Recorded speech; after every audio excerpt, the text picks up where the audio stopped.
The college basketball experience preview and picks episode for Sunday, January 21st on the Sports Gambling Podcast Network is brought to you by Hall of Fame Bets. Yes, the sports betting research platform for parlays, player props, and game lines. Download the Hall of Fame Bets app or visit hofbets.com. Use that promo code SGPN to get 50% off your first month and start making smarter bets today. We're also brought to you by Cut. Cut is a peer-to-peer social betting platform that's US based and available in 40 different states. Head to cut.com. That's KUTT.com. Use that promo code SGPN to get 10% off your deposit bonus. Yes, 10% deposit bonus. Get in there. We're also brought to you by the SGPN merch store. 15% off everything to the end of the month. Don't worry, we're not going out of business, but we're just hooking you up. Promo code, though, very important to use the promo code playoffs over at the SGPN merch store. And remember, as always, folks, too, let it ride.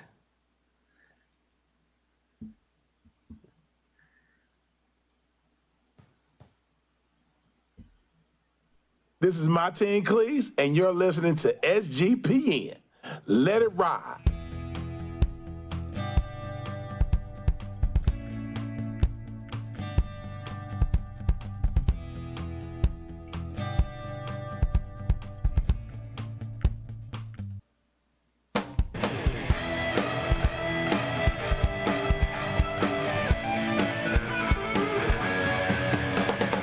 Yes, yes, yes. Woo!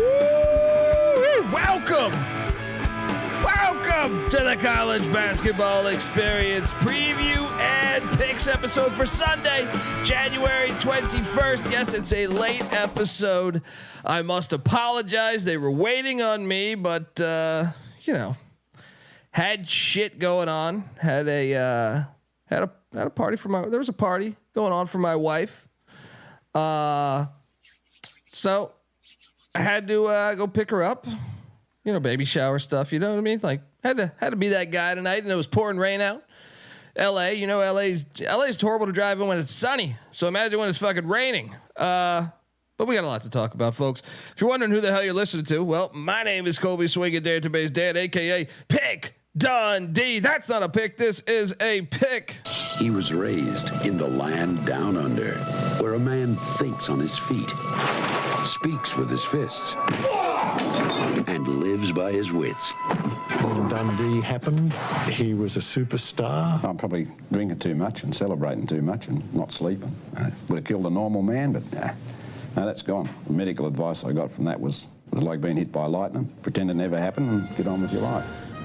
I mean, what a day. And if you're watching youtube.com/thecollegeexerience, you can imagine what this, you ever seen the Beastie Boys Sabotage video? I'm basically hanging out with Coaches from the fucking Sabotage Beastie Boys music video. youtube.com/thecollegeexerience. Subscribe, people. I am joined by my co-host, former video coordinator for Hall of Fame coach Bob Huggins and Frank Martin, host of the Ryan and Rush Show, host of the Big 12 College Experience. And folks, give it up for Moneyline Mac, aka Ryan McIntyre. How you doing, brother? Oh man, I don't know if I could be much better. I'm not gonna lie to you. When you lock up 62 games and you win 40 of them, and then one of them is an outright dog over the number 3 team in the country that happens to be your team that you called for last night, that everybody said you're a jackass, you're an idiot. Come on, baby. I'm right here. You brought me there with you, man. Look, I today was a great day because of your boys, folks. If you're listening to this on the audio side, the guy is this guy, Moneyline Mac. He's wearing his college experience hat. He's got his West Virginia shirt on. He's got a fucking cigar, fucking Bill Clinton over here. And then he's got a glass of whiskey, sunglasses on at 3 in the fucking morning. Everything that you should after you beat a top 10 opponent. So you got to enjoy the wins, baby. Yeah, all day. Let's talk more about it because I feel like let's just open up there. We are joined by the other host of the college basketball experience, Rush Bishop and Troy Tuning. How the fuck are we doing tonight, boys? I know I know Rush was at the game. Shout out to the Ride and Rush show. And folks, I mean, I was watching the game with Stacking the Money Green, and I said, dude, we need to fucking fly over there. We need to fly over there. This is before the court got stormed. I just knew they were going to pull it off. I was like at the 3-minute mark, I was like, we got to get over there. We got to get over there. I was there in spirit. How was it, guys? I know, Rush, you live in Morgantown. I do. I was no pepper spray. No. How many couches burnt tonight? Do we have a couch count? We don't have a couch count, but just like it was storming on the LA freeway, it was storming here in Morgantown, but ours were on the hardwood, and it was great. Like it's so funny because they let the students storm from one side, but then like security comes on the other side, and they make this chain that it's not really stopping anyone. Like it's like that game Red Rover, and you can just break it right easily. I kind of did this whole like, I'll walk to the side, and just went in real quick. I'm like, I'm storming this court, and it was great. It was, to be honest, for a second, it's something we haven't had here in Morgantown in a while. I brought it up on the Big 12 college experience, obviously with the pandemic, there not being a lot of fans here, and then it's been a couple interesting years in West Virginia. We haven't had this type of win, and to have it just it really. For all those out there that obviously not this group of people, but for all those out there that say, well, sports, they don't mean anything. We should be focused on academics. But then you see a win like that and what it does to a community like this. What do academics It was mean? beautiful. Yeah. No, they don't. Bullshit. Yeah. It was a beautiful thing. Great win for the Mountaineers. Great game. It was awesome to be there. It felt good. It felt like we're getting back to normal, back to the way it was 2019. Here we go, baby. Yeah. I mean, look, it had to be amazing. Yeah, academics, get out of here. Get out of here. What fucking Steve Jobs still died of cancer. You know what I mean? What the fuck? You know what I mean? Academics number one. That's what I'm saying. Basketball George Harrison number two. died of cancer. You would think he would have answers for all this shit. All right. So what's more important? It's sports. 110%. Mac, how was your experience? Does your fiance have you sleeping downstairs tonight because you were banging on fucking pots and pans and all this other crazy shit? What happened there? So, well, yes, I am in the basement, but you know what? So she turns 30 here in a couple days. So my family came down and they all came over to watch the game. They got in around 3:45, right in time for tip, and we're walking the dogs this morning. I told her, I said, the Mountaineers are going to beat Kansas today. She's like, oh God, don't start this again. She goes, you're getting your hopes up. You're going to be pissed off. It's my birthday dinner. I said, no. We're going to win this game. She goes, all right, whatever you say. So my family comes over, and as soon as the game ends, my family, obviously West Virginia people, because I went there, worked there, and I looked at her and I said, just so you know, I turned down going to this game because I wanted to be here for your 30th birthday. That's love. And I knew we were going to fucking win this game. Look. Because you know what? Beating Kansas in Morgantown isn't my Super Bowl. I'm used to that shit. 2014, 2015, 2016, 2017, 2019, 2021. We fucking own them in fucking Morgantown, you fucking Perrys. Ivan 7, baby. Bill Self. Mac is combining the old I'm skipping Tuesday night football for your birthday dinner with the fact that how many times have they covered the spread with both of you in attendance? Once? Missouri State? Well, I mean, No, he wasn't there. I was. no, we beat Texas so last Saturday. Texas. We beat Texas. Okay, last so Saturday. one time. So Yeah. actually, Mac not going and Rush going should have been the tip off for everybody. Yeah. Now, Troy, you were on Kansas. Oh, I laid the yeah. 9.5 like a dumbass. But the best part about laying it with Kansas, as somebody that fucking hates Kansas, at any point in time, you just crack open a beer and say, man, I hope Kansas loses. Whatever, I'll lose. You're in money a win-win spot. I understand. It's like it's like when you bet on Duke, and my brother's a diehard Duke fan, and I love seeing his misery. So if they go to lose, I'm like, yeah, my bet's cash, but I get to fucking shit on my brother here, and that's always fun. That's always fun, no matter what.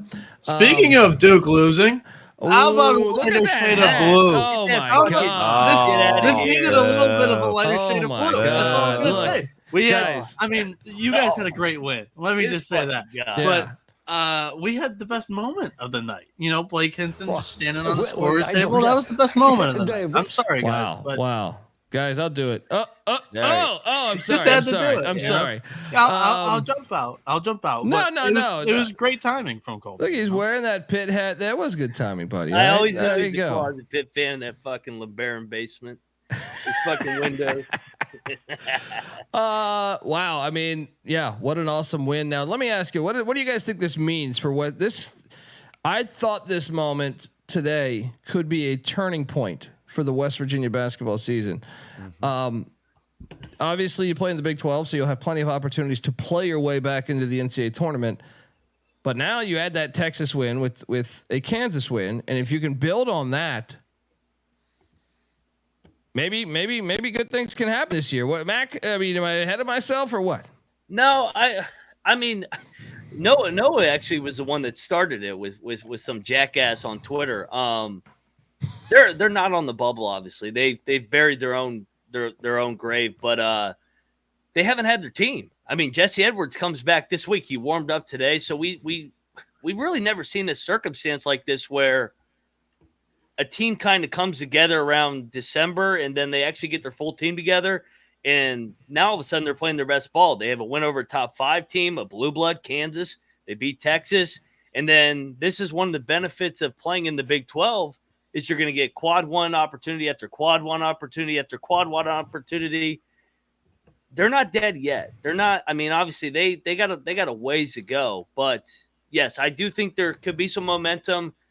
And I talked to Josh after the game actually, and I said we got to fucking win a road game. Like we know we're gonna win home games. That's what we do in Morgantown. But we got to win a road game. We got to win road games, man. So until we win some road games, we can't really talk NCAA tournament. Great opportunity coming up though. Yeah. Yeah. You know what's great? We play UCF next week. UCF beat Kansas and Texas. We beat Kansas and Texas. It's at the Bounce House. You might as well make it a basketball bowl. Yeah. Run it back to Let's go. Pop-Tarts basketball bowl. Kansas, Texas, whatever it is.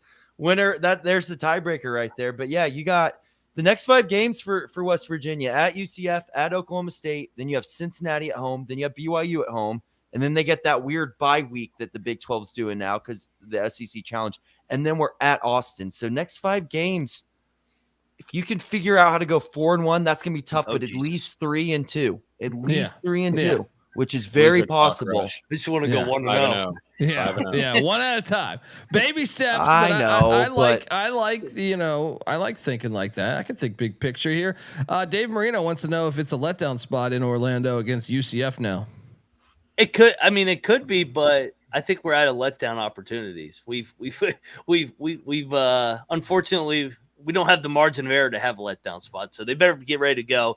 We expect to win at the Bounce House. We need to win at the Bounce House. So let's go. And Tuesday night, baby. See maybe you there. traditionally, but if Jesse Edwards is back too. It's different. Very, very golden, shiny nights, that is. But the best point that we brought up on the Big 12 show, the newcomer away games are easily your best chance to win on the road in the Big 12. True. So I know UCF, except Houston, Bounce House was rocking, but some of these newcomer away spots, there's a chance. I mean, there really is a chance that West Virginia goes 4-1 over the next 5. And I am not the West Virginia fan in this group. Yeah. How'd that work out for you today? I got drunk and rooted for him. It was pretty fucking cool. Fair enough. Yeah. Hopefully he bet me. Hopefully he made more than one bet. So maybe he did all right. UCF will be a hard game, though. I mean, UCF's fucking playing well. Oof. Yeah. Either way, it's going to be exciting to watch, folks. Obviously, shout out to West Virginia. Shout out to Morgantown. I've been to Morgantown. Great fucking town. I'm sure they're partying tonight. The hangovers will be strong tomorrow. The Bloody Marys will be served. Folks, subscribe to the Big 12 College Experience because clearly these guys are fucking doing awesome work over there. A couple of them. How'd you guys do on the Big 12 picks today? Rush went 6-1. I only missed by if Houston scored one more basket. They were up 14 at halftime and won by 15. It was 16.5. But whatever. I digress. 6-1. Got the dog. West Virginia. We're good day. We're also going Monday, Wednesday, Friday. Big 12 College Experience now. So and then obviously our appetizer to this show too. So 4 times a week. We're ramping up. Let's fucking go. Time to ramp up in the Big 12. Hey, we got to cover it as well. Big Monday's back, so hey, we got to add an extra show. So we're ready to go. Come find us over there. Find us on the Ryan and Rush show too. So if you want any gear or anything, come find me at Rambling Rush. I'll maybe send you something. There we go. I like the maybe. It's like it depends if you're a Pitt fan or not. Is it? No, they can go. I'll send it, but it's like if I have 100 requests, it's like, well, I can only funds are a little low in that case. But if 2 people reach out, then like, yeah, I can send you a shirt. It's hilarious. We were waiting for Colby to get through the rain. We were waiting for Colby to get through the rain, and Rush is ready to go to bed, and we wanted to cover this game first so these guys could get on here and talk about it. But as soon as the chance to plug anything shows up, Rush is right back in that motherfucker like nobody else. Hold on, Energizer Bunny's good businessman, right? That's what you do. I'm here for the important negotiations. And then all right, we're on to Mary Mac versus St. Paul or whatever. You guys can handle it from here. I'll be back for the. Amen, folks. Check out the Big 12 College Experience. Rush Bishop, Troy Tuning, Ryan McIntyre. Always doing great work. And look, what's great about the Big 12 Experience, folks, is if you might be asking, well, wait, Mac and Colby, they call the Big 12 games here. We don't go as deep on the Big 12 as they do, and they also talk Big 12 football and baseball. So that's why you should. It's a year-round thing. All right, it's a year-round thing. Get on over there, subscribe to the Big 12 College Experience. Yeah. I mean, look, you guys are more than welcome. I don't know. We're going to talk about a bunch of other games. I don't know if you want the St. Paul breakdown, but I mean, I think their hockey team's pretty fucking good if I had to guess. But look, we got to get to some other shit. You're more than welcome to stick around. My casa, your casa, whatever the fuck they say. Colby, go right into the game of the day in the noon slate. The fucking Texas Baylor game. Yes. So, hey, we were talking about this, Mac. I think you were getting a cocktail. Or lighting my cigar. I mean, one of the two. But I don't know what I'm doing right now. So we talked about that game after we got done with last night's show. I don't recall. I know that line moved, but I think that was after we were live, right? So I don't recall. Was it 1.5? Was it 2? Was it 2.5? Because I got 2.5 with Baylor and I hit. But I thought we called it at 1.5, and then after the show, we talked about the line moving to 2.5. We did.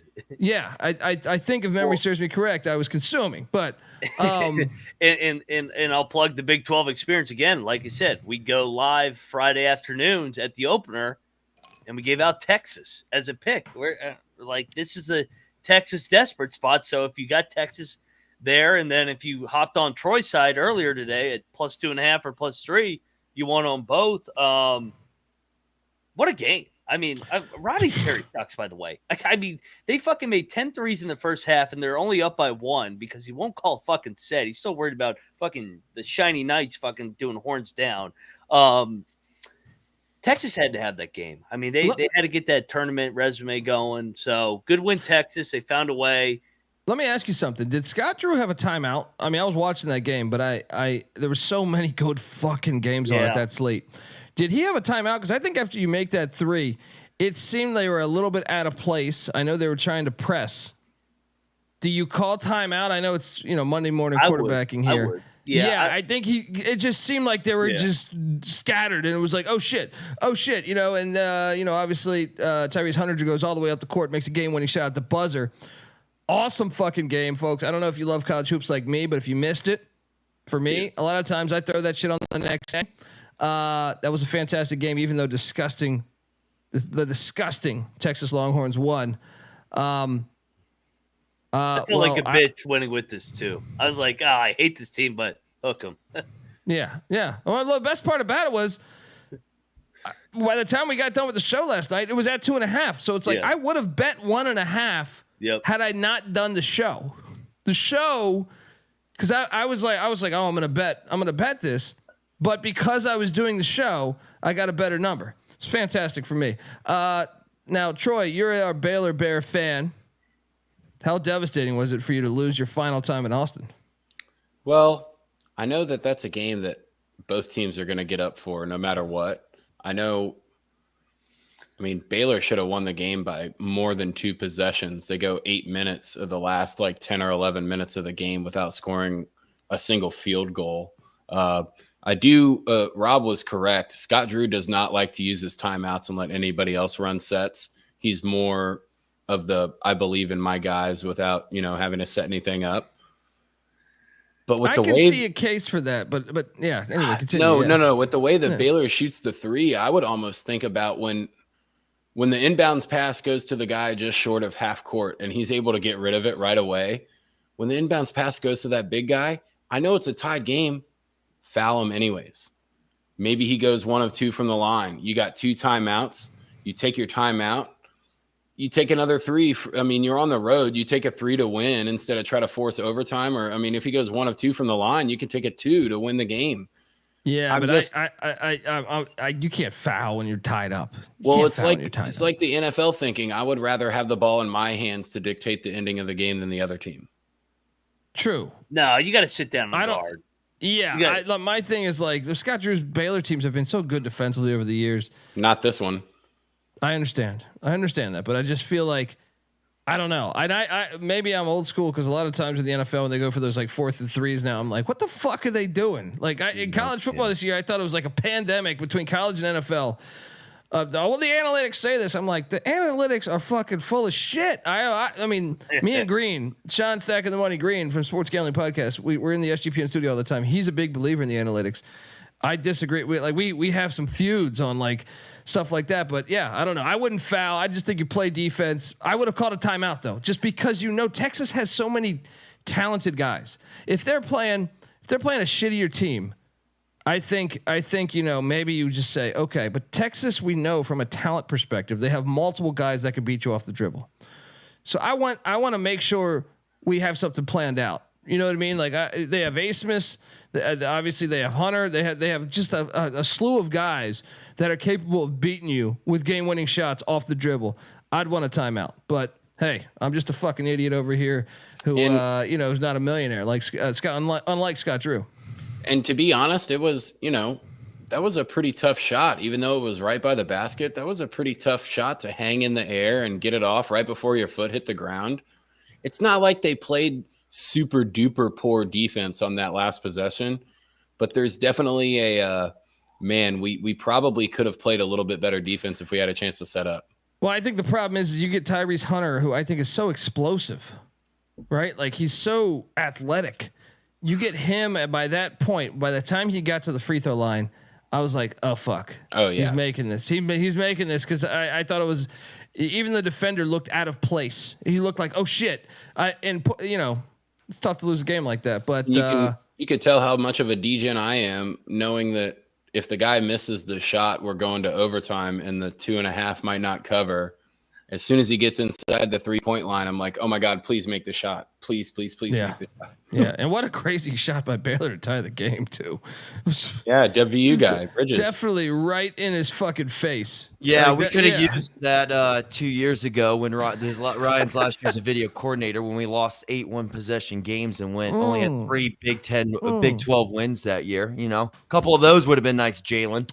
Tough. Well, folks, if you want a deeper dive on the Big 12, if you want a deeper dive on the Big 12, make sure you check out the Big 12 experience. Look, we're going to get to recapping all the other games, folks. But before we do that, I want to tell you that the college basketball experience is brought to you by DraftKings Sportsbook, an official sports betting partner of the NFL playoffs and obviously the National Football League. And look, they're bringing you an offer that'll help make the playoffs truly electrifying. New customers can bet $5 on any game and get $200 instantly in bonus bets. So what are you doing? Download DraftKings Sportsbook app now. Use that promo code SGP. New customers can bet $5 to get $200 instantly in bonus bets. Only on DraftKings Sportsbook with the promo code SGP. The crown is yours. Gambling problem? Call 1-800-GAMBLER or visit www.1800gambler.net. In New York, call 877-8-HOPE-NY or text HOPE-NY. In Connecticut, help is available for problem gambling. Call 888-789-7777 or visit ccpg.org. Please play responsibly. On behalf of Boot Hill Casino and Resort in Kansas, 21 age plus varies by jurisdiction. Void in Ontario. Bonus bets expire 168 hours after issuance. See dkng.com/football for eligibility and deposit restrictions, terms, and responsible gaming resources. All right, we are back on the college basketball experience, and we both had fire nights. I actually started off. It was the opposite of I feel like a couple like the night slate is where I caught fire, and Cannabis Cap is right. This show will be 87 hours, and I see all these fucking comments on the page every day. Why don't I got a recap for 2 hours? Yeah, well, why do you got a fucking comment? How about you don't watch the fucking show? Because I don't give a fucking shit. All right. There's a picks only video on YouTube if you're the TMZ crowd. Yeah, why don't you kiss my fucking ass? How about that? There you go. That's what I'm saying. I'm gonna recap all the way to tip off Tuesday at 7:00 against UCF, motherfuckers. Let's go. Hold on. I'm gonna bitch right now to both of you. Noah, come back. Where's Bieniek at? Sorry, I was doing something behind the scenes. What's up?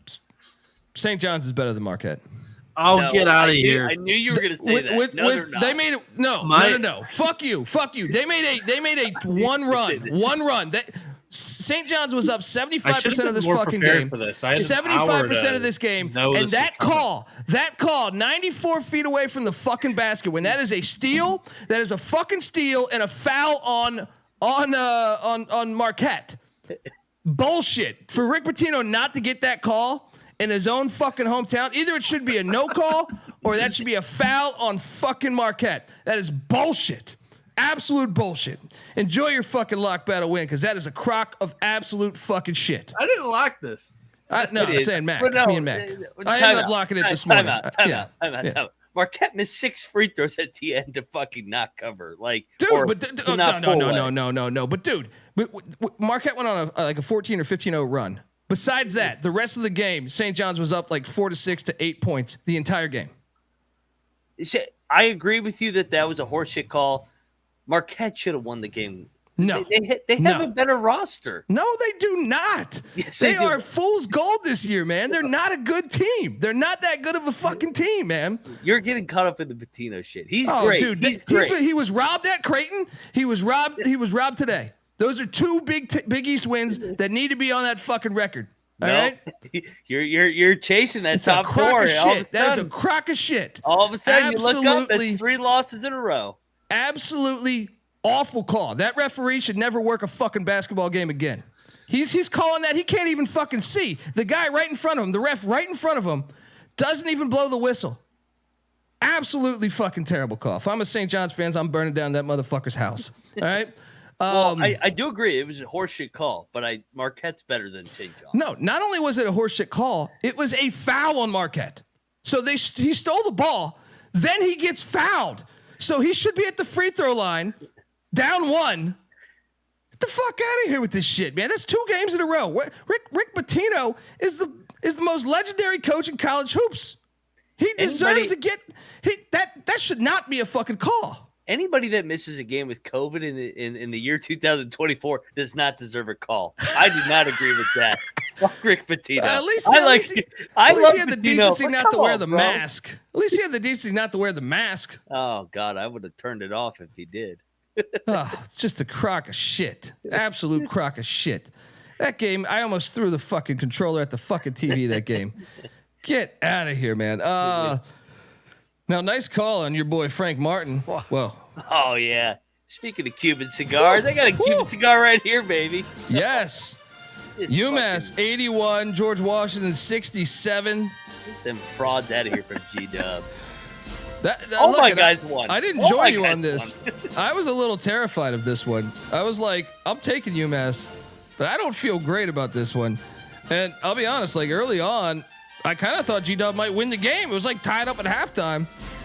By the way, I watched 7,000 hours of college basketball today. Today was the most day out of any day that I watched the most college basketball because my wife was at this party and I had to wait till after. So I literally watched every fucking game today. Every game. All right.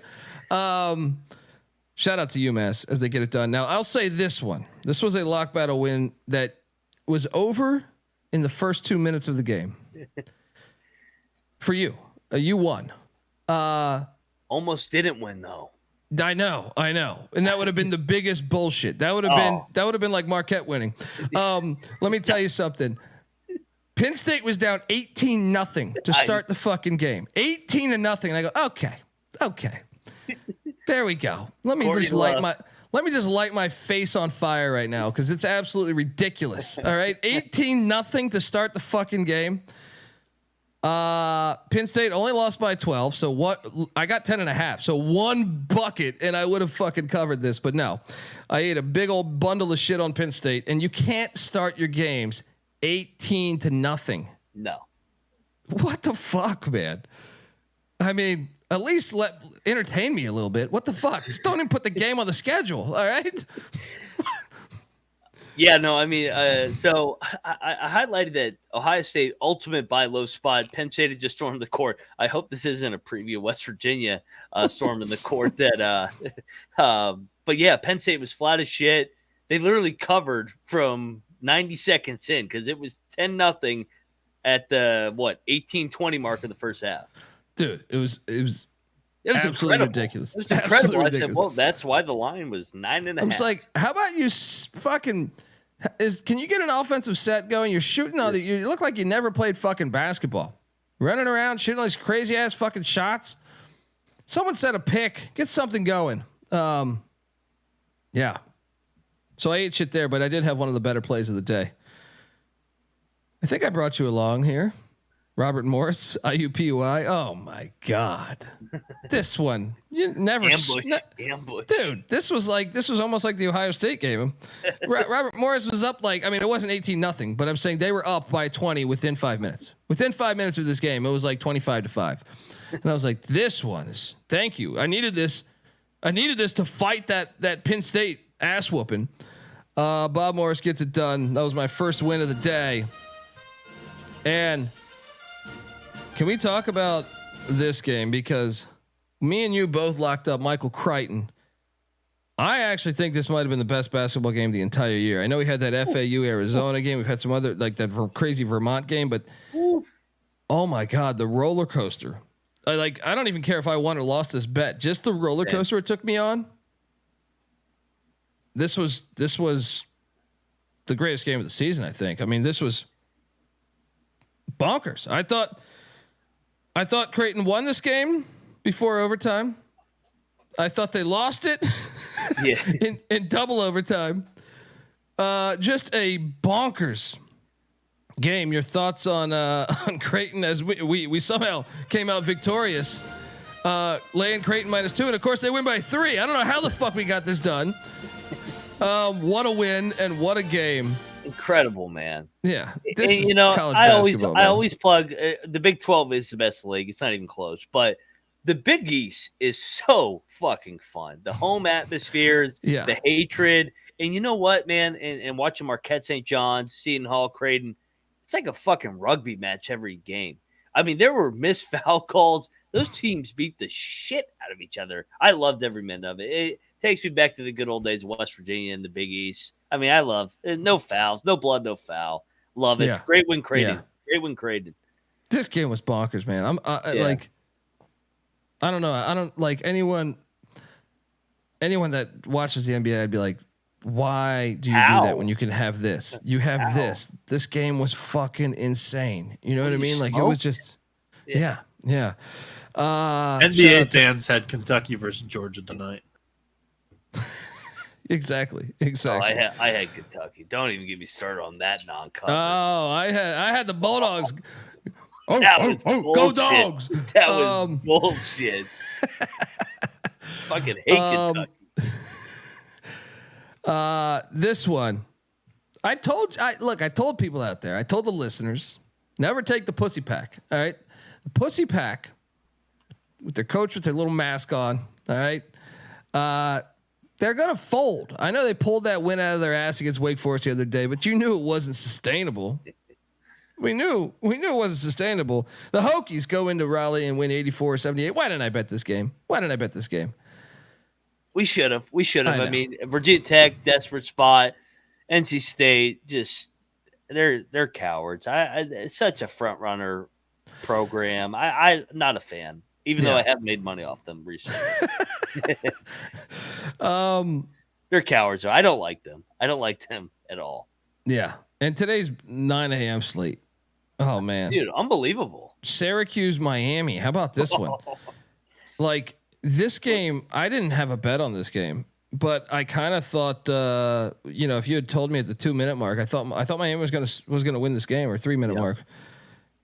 Syracuse just storms back, gets the win, and then what was it? Copeland, of all people, hits a 3 to win the game. This at the buzzer. This game was fucking awesome. All like the 9 a.m. slate. If you don't have like a multiple TV setup, folks, you got to invest. All right, don't get the wife anything for Christmas next year, and get TVs. TV. All right, because this game was fantastic. Shout out to Syracuse, man. Shout out to Syracuse. That's a great win. I feel like last year's team loses that game.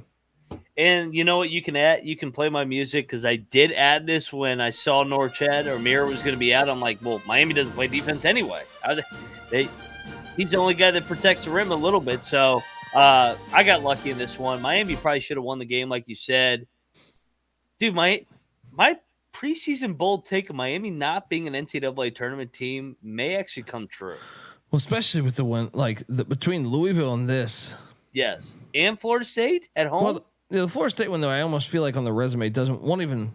They lost to Florida State last year. You know what I mean? Like I don't think they just don't have the wins. Yeah, no, I agree. And Colorado beat the shit out of them. Yeah. I hate Miami though.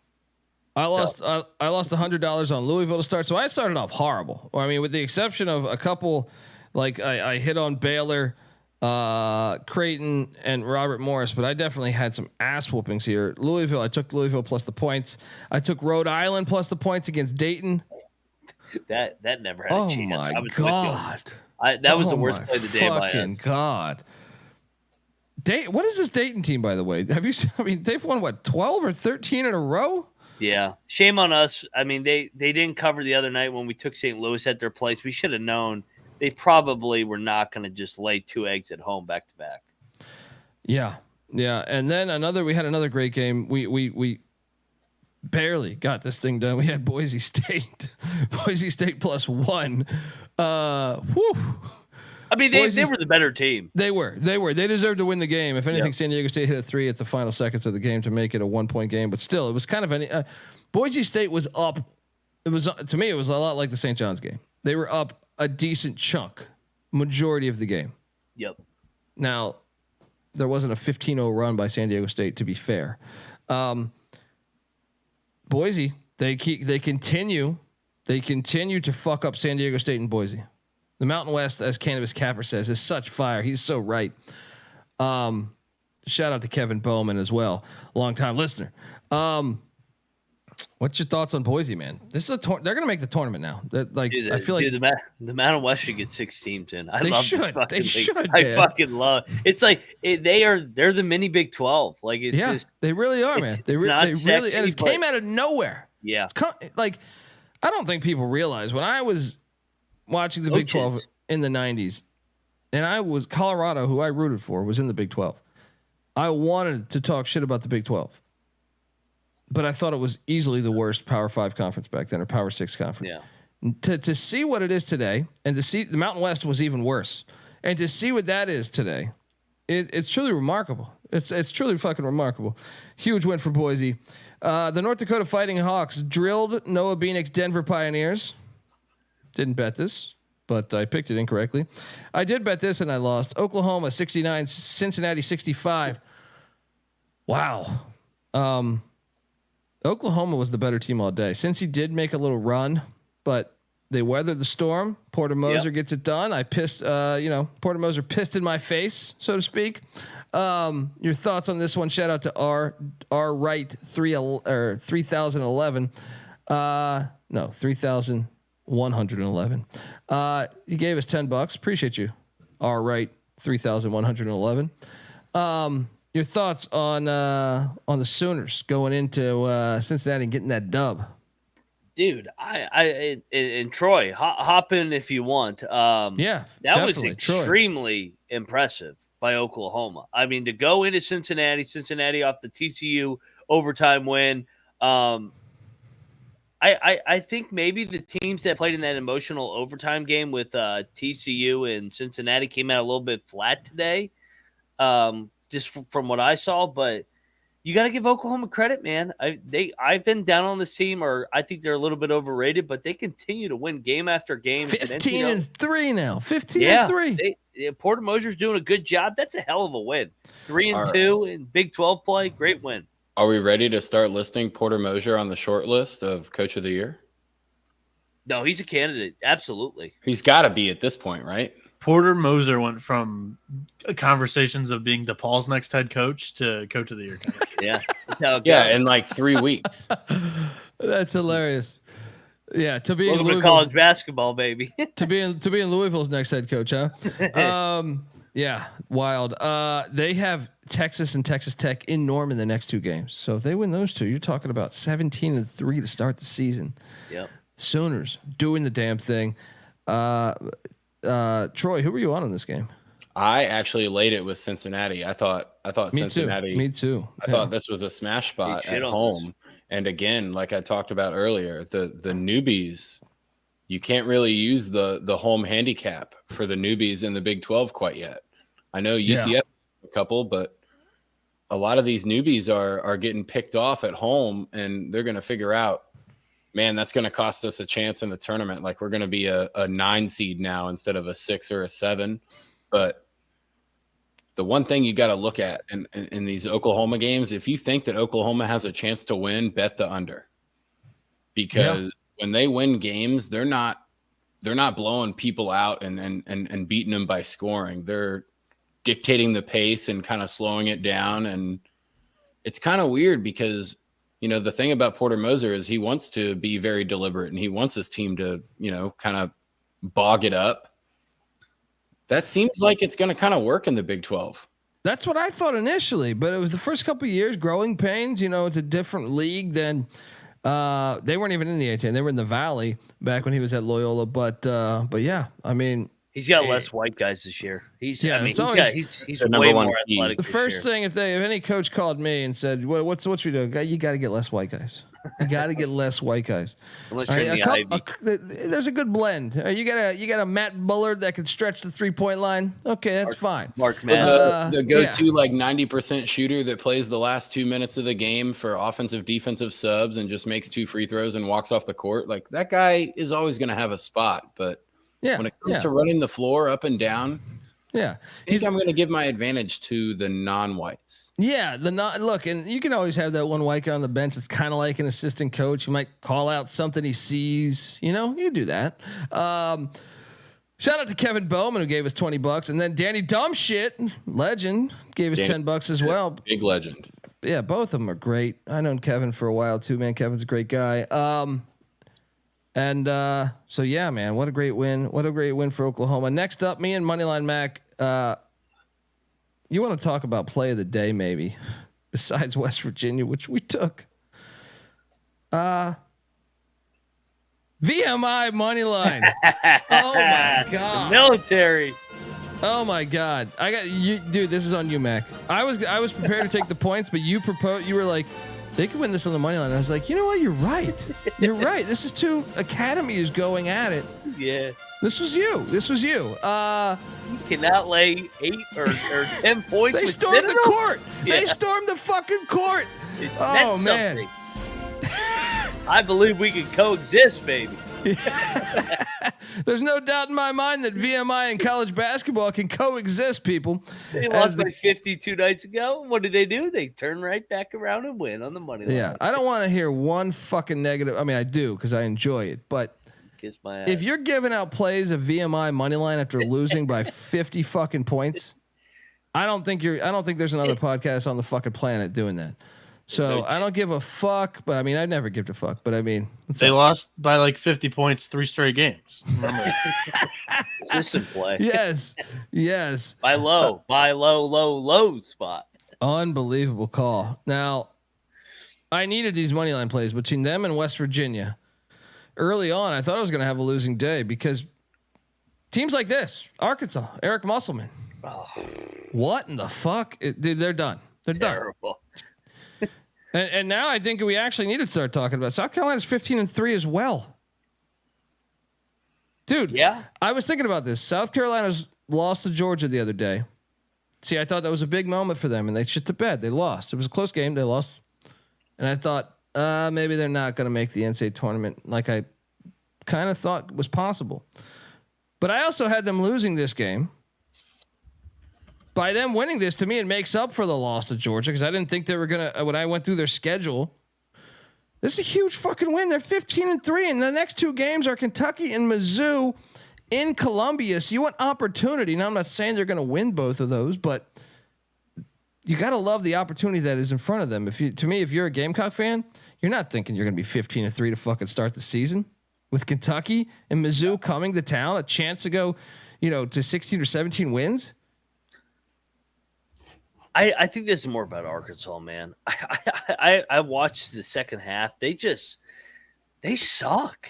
They completely collapsed the other night against A&M. A miracle buzzer beater by Trayvon Mark, but yeah, I'll give South Carolina all the credit. I mean, you go to Fayetteville, that's a hard place to win at, but I mean, I'm so down on Arkansas. Yeah, Duke and A&M lost there. Yeah, it's a good win for Carolina. Or did they just get up for like one game? Like is that's that probably it? Yeah, it's it's A&M. It's a rival. Yeah. Troy, you have any action on Carolina, Arkansas by chance? I actually followed the chat on this one from last night. There were a bunch of people talking about how they would prefer cocks over hogs, and that's the kind of handicap. That's the kind of handicap that I'm looking for. I mean, knowing that Oklahoma beat them by 9 points. I know they played in Norman, but knowing that Oklahoma, you can't have a name like Muscleman and be 150 fucking pounds. Like he's got to do something. You got to put some weight on, start taking some steroids or something like that. But yeah, Arkansas just seems like they're in a rut right now. He's not cutting it. You want him to look like TJ Otzelberger more? Well, TJ Otzelberger looks like PC Principal, so hell yeah, I would much rather Muscleman look. Shit, they got a big one today. Let me ask you something. Could Muscleman dip out to Louisville potentially? Would Louisville? Would Louisville want 100%? Yeah, I could see that. 100%. I can see that. He fits Louisville. Yeah, I could totally see that. So huge win for the Gamecocks. We should have bet this. We didn't, but we did take New Hampshire against UMBC. Shout out to them Wildcats as they got it done. And then Loyola Chicago, man. I thought we should have bet this. I took Fordham, man. I thought Fordham led for most of the game. I'm telling you, Loyola turned the corner though, man. They're better. They find ways to win. Early in the year, I thought they were fucking horrible. Like the past couple times I've watched them, they've been like a gutsy team. In big situations, close games, whether it's the St. Joe's game, they made big plays down the stretch. They still got to, I don't know that I'm in the A10 seems to be Dayton's conference now, but I think Loyola is vastly improved from November, if that makes sense. Yeah. No, I do agree. It's A10's fun. It's a fun league. I'm looking forward to that tournament. Yeah, it is. And Gardner Webb's comeback against Winthrop, epic. Woo! Big time. Absolutely fucking epic. I know. Saw Rob Donaldson tweeting about this one. Shout out to Rob. The Running Bulldogs win by 5. They were down a big amount. They came all the way back, got the win by 5. KC took down Omaha, and then I want to talk to you about one. I think it's just an absolute. I'm going to go back to my Patino hate. Navy couldn't make a free throw today. Navy could not make a free throw today. Can't lay points in the. You can't go 15 of 30 from the free throw line. It's good triple option defense. This is typically an auto underplay in college basketball too. Just no matter what the Service Academy's playing football, basketball. Moneyline Mac wins another lock battle, 3-0 to start his day. Don't worry, I got him later though. Yeah, but we didn't win it. We're gonna win at Army though. We're gonna win at West Point. Unbelievable there. As and really the game was actually closer than the final score. It says 4-point Navy win. I mean, Navy had it at 5 at one point. Probably 7 minutes left, 6 minutes left. Early on, they had a double-digit lead, but they couldn't make free throws. They literally I almost felt like every possession, they'd go to the post, they'd miss a shot, get fouled, go to the free throw line, miss 2 free throws, and then Army would come down and Army wouldn't even score. Army's offense isn't that precise, so it wouldn't even score all those ones. It would be the next possession, but it was still like anyone's game with 1 minute left. With 1 minute left, I think Navy was clinging to like a 1 point lead, and Army had the ball.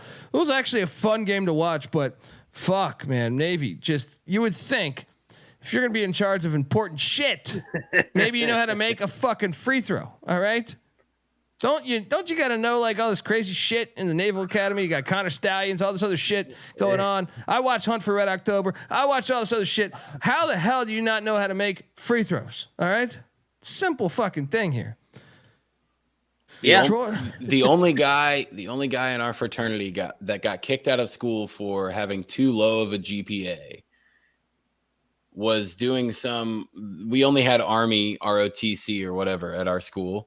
But in order to not pay back, because when you get kicked out of ROTC, you then re-owe all of the years of tuition they were paying for you. And the only way that he had to not pay for that was to enlist in the Navy. And within 3 years, he was down in Norfolk, Virginia, and he was in control of the entire Atlantic Ocean nuclear subs. And that's when I knew you just can't fucking trust the Navy. Yeah, baby. that's when you know. That's when you know you're like, fuck me, man. Let's just enjoy our time on this planet before it's all Any over. of this shit could go wrong quick. I met this guy the first time I met him. He was watching a NASCAR race and was eating a can of beans with like putting slices of deli ham on his hand as a spoon to dip into. And he's the in can charge of the nuclear shit going on. Still to this day, the whole Atlantic Ocean. Perfect. That makes me feel great. If you needed any confidence, let me pour another vodka. The bottom line is you cannot lay points in the Army Navy game. It's the same. Dude, they won by 15 last year. That was fool's gold. Go Army, beat Navy all the time, baby. All the time, baby. Oh man, folks! Shout out to Clark. He's like, they understand circumference, but they can't make fucking free throws. Man, that loss was fucking annoying. Folks, I want to tell you the college basketball experience is brought to you by Cut. Cut is a peer-to-peer social betting platform that's U.S. based and available in 40 different states. P2P social betting is a new and better way to bet. Bet directly against your friends or other users or on sports, politics, pop culture, and other events with verifiable outcomes. I just signed up today. Check out Pick Dundee over there. Hit me with maybe we got to do some battles out there. So what are you doing, folks? Check it out. They got tons of social features that make it feel like it feels like a betting social network essentially. And Cut offers lower vig and fully customizable odds. You can create your own bets and get this. Cut handles the payment side of things, so you don't have to track down old Billy Ray, wait for him to come out of the movie theater with his wife, and then remind him, hit him with the brass knuckles in the face, take his fucking wallet, Biff Tannen style. All right, no, you're not gonna do that. All right. Cut's got you covered there. Social features include group chats, betting leaderboards, head-to-head history, user profiles, fan groups, and much, much more. So head over to cut.com. That's KUTT.com. Use that promo code SGPN for a 10% deposit bonus. We're also brought to you by Underdog Fantasy. Underdog Fantasy has a way to play alongside your favorite fantasy players all season long. They got NFL, NBA, NHL, college football, and you better believe they got college hoops. Simply pick higher or lower in your favorite players' fantasy stats and cash the fuck in, people. Noah has been just tackling this thing. All right. Noah's not afraid to tackle the Underdog Fantasy market. And he's been out there tackling this fucking thing. He might be afraid of some thunder snow, but the guy's killing it when it comes to Underdog Fantasy. Noah, what are you looking at for tomorrow, man? Yeah, this one smells, but I'm not afraid to tackle it. We're going with Utah's Gabe Madsen. Higher than 2.5 3-pointers made. This is hitting 4 games in a row. Wait for it. It is 16-2 on the season so far this year. Gabe Madsen's 45.5% from deep on the year, and Oregon's defense is ranked 213th against the 3-pointer. Come on. 2.5 3-pointers made. We're going higher. Gabe Madsen from Utah. I mean, there you go, folks. dive in. Dive into that. Watch along. Make picks. Make extra cash. UnderdogFantasy.com. When you sign up with the promo code TCESGPN, Underdog will double your first deposit up to $100. Once again, that's Underdog Fantasy, promo code TCESGPN. And if you sign up, make sure you take a screenshot. Find me on Twitter at thecolbyd. Show me that screenshot. We're going to send you a college basketball experience t-shirt. Brand new. Promise you. It's not from Moneyline Max Hamper. All right. So check that out. TCESGPN promo code, though. All right. We are back. And, didn't bet this one, but Mac nailed this one on Hampton covering against Monmouth. Boom. This was actually a closer game than the final score too. This was like a 1 or 2 possession game with like 2 minutes left. It was a sleepy spot for Monmouth. I underestimated that. And lost that one. But you want to talk about absolute bullshit. You know, Ball State had a 10-point lead with about 3 minutes left and lost in overtime. Yeah, unbelievable. What a collapse. Unfucking believable, man. I mean, I was convinced I was going to have a horrible night, but it's easy to see a tide turn. But what a fucking collapse here down the stretch. Miami, Ohio wins in overtime, 87-80.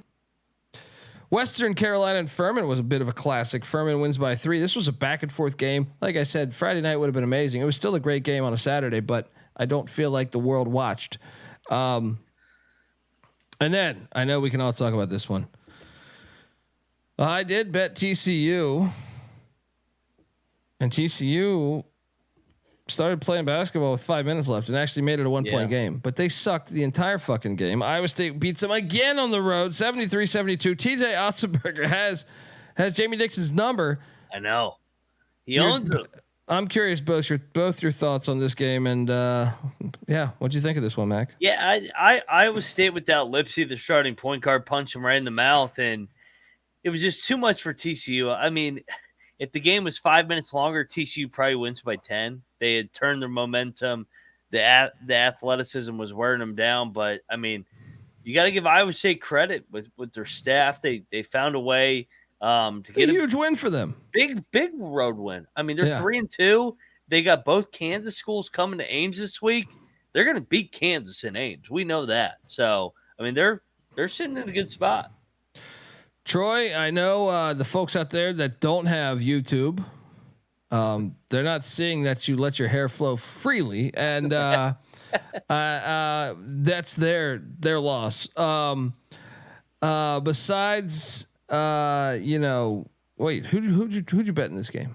I think Rush was also on Iowa State, but I was very adamant that this was a Iowa State money line play. I thought this was probably the best chance for a Big 12 team to go on the road against a I guess somewhat newcomer, but not really newcomer in TCU. The statistics for this game are hilarious. If you look at the team stats, I'm looking at them right now. TCU shot better. TCU out rebounded them by 12, 24-40 was the total rebounds. They got them by 16. Jesus, and it's like, but they had 27 turnovers. Wait, am I reading this correctly? That Iowa State had 18 steals? Is that actually correct, or is my app fucking 27 turnovers? They almost had 30 fucking turnovers. It was they came to play. They punched look at in the mouth. total shots attempted. I'm pretty sure Iowa State attempted 14 more shots. There's no way you're going to win a game if the other team is going to get 15 more shots up than you get. Yeah. And they still almost me up. Clark says you're looking like a Christian rocker. All right, yeah. So this is why I would choose to hang out with Kid Rock over Puff.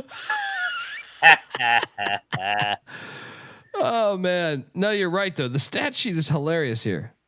It's like, how the fuck they win? Just 18 steals, right? And still TCU almost won. Like on the Big 12 show, I was saying, I think this says a lot more about TCU than it does Iowa State. Christian Rocker, yeah. I think that's fairly decent. That's fairly decent right there. Oh man, so don't make me get into my live Creed covers. Your renditions. Yes, what a win there for the Cyclones. And yeah, so my night was awful for the most part. Like I said, early on, I had that money line play of VMI that was saving me. And then it got rolling, man. It got rolling. Hold on, I lost another one. I was solo. I flew solo on this one. I took Loyola Maryland against Holy Cross. Holy Cross is all of a sudden a fucking wagon. What the fuck is happening here? What is happening here? Holy Cross wins by 8 against Loyola Maryland, and yeah, I got nothing. I mean, I feel like Loyola had it like tied at the 10-minute mark, but I mean, Holy Cross dictated the lead. Like they were in charge of the game, I would say. This is the beautiful thing about the Saturday slate. Like when you got 130 games, you'll get like 2 or 3 games where you're like, look at the score, like because you don't get eyes on it. You go, how the fuck did they beat them? Like, yes.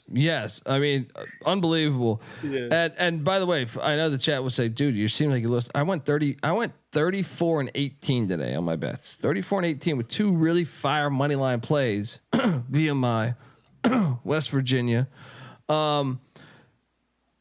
And I is loaded Mac up on this allowed one to here. say his record again? Yeah, say it. 40 and 22. That's a good day. Woo. There we go. Where's that one guy that said he was fading us? He said he had a good day. I'm trying to mathematically figure out how that's possible. Yeah, I mean, he's probably calling the fire department because we're on fucking fire over here. Mason Spindler's been quiet this week. Yeah. Where's my report card? I haven't got a report card all week. I'm 111 and 61 on the picks page of my locks this week. I haven't got a report card in forever. Yeah. So well, I only trust Masons with the last name Mason, like Derek Mason or Anthony Mason. Mason in the first name, I'm skeptical. Yeah. I just want a report card. I mean, if we're gonna do the report card, it's got to be consistent every single day. I want to know how I'm doing. Yeah. How are we doing this week? Because how about this one? How about this one? Tennessee minus the points against Alabama. Oh God. You should have outlined this. This was the most obvious smash spot, and I know both of you guys smashed it from the show last night, but this was an alt line play. Dude, this is like Alabama plays that style. Now I know Alabama could maybe catch them on a neutral or in Tuscaloosa, but I feel like in Knoxville, in general, against these teams, like Alabama, like Nate Oates' style of coaching, in my opinion, is like they run up and shoot as many. It's the Paul Westhead shit, and sometimes it's unorganized, but they can really beat some teams' asses doing that. But a team like Tennessee that slows it down, that is so aggressive defensively, to me, like you're going to end up shooting a lot of bad shots. And they rebound. Tennessee rebounds. They box out. They always Rick Barnes teams rebound. It's just a bad matchup for them, in my opinion. It's easy money. I don't know why I didn't say this as my top play. I know he felt very good about it, but Tennessee 91, Alabama 71. Mac, your thoughts? I know we say fade Rick Barnes in March, but I mean, you kind of look at what he did last year. They made the Sweet 16. They beat the fuck out of Duke. I didn't think he underachieved last year. He took Texas to the Final Four one year. And I know they lost to FAU, and FAU on like Tennessee should beat FAU, but FAU went to the Final Four. I kind of think actually Tennessee's a legitimate Final Four contender. They can score this year actually, and they fucking guard. I love Tennessee.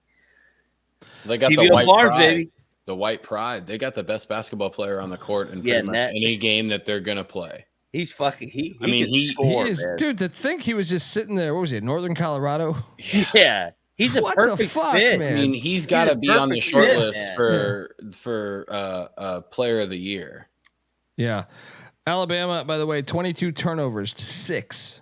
Tennessee had 6 turnovers.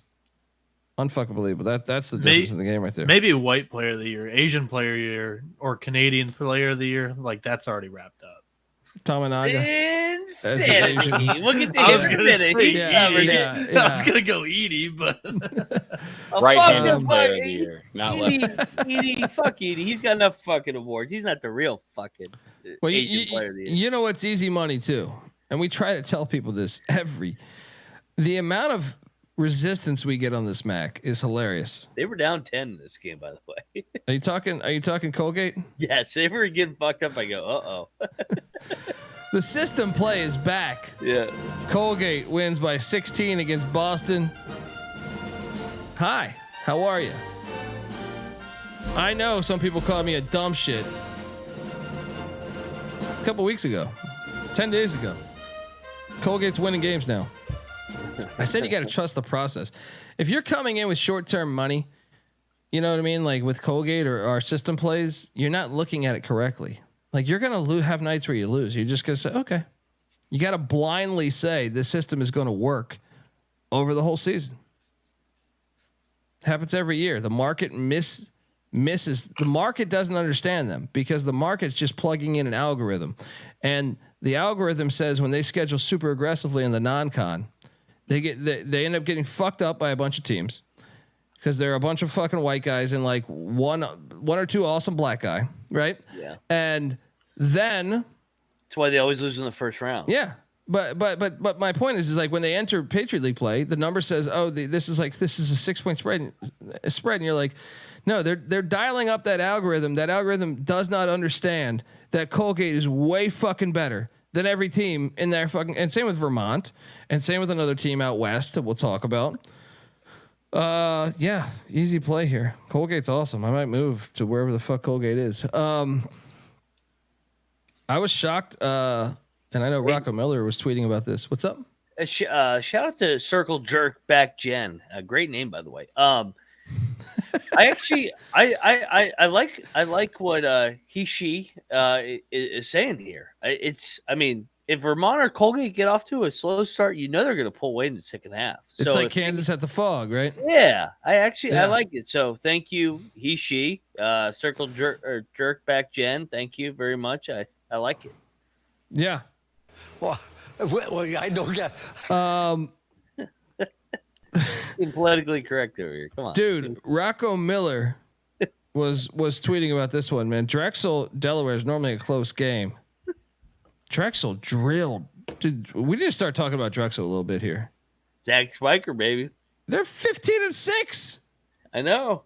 How the fuck they played 21 games already? They lost to West Virginia. That's a good win. That's a good win to rep. They were my sleeper in the conference too. I'm trying to go back.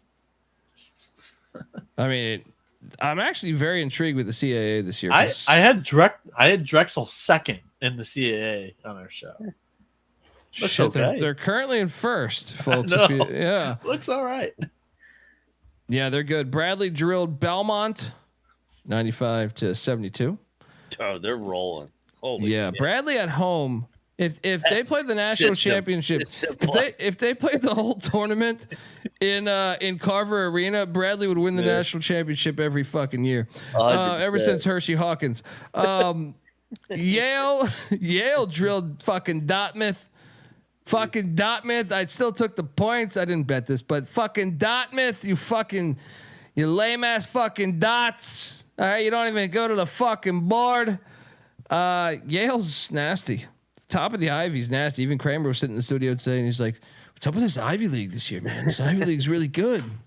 I get a kick out of Sean and Ryan diving into college basketball. It's so easily hooked too. I know. It's about that time of the year. January flips into February. They only got 3 games left. Here we go. It's the best fucking sport, man. College basketball. It really is. Man. It really is.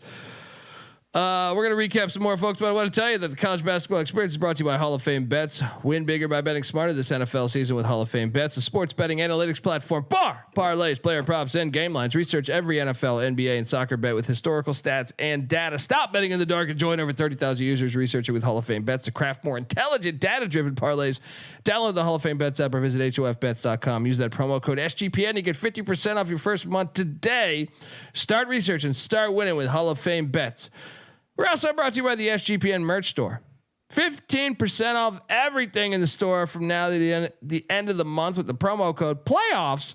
We're competing against each other too. So, I mean, TCE fans, go out there and get a fucking shirt.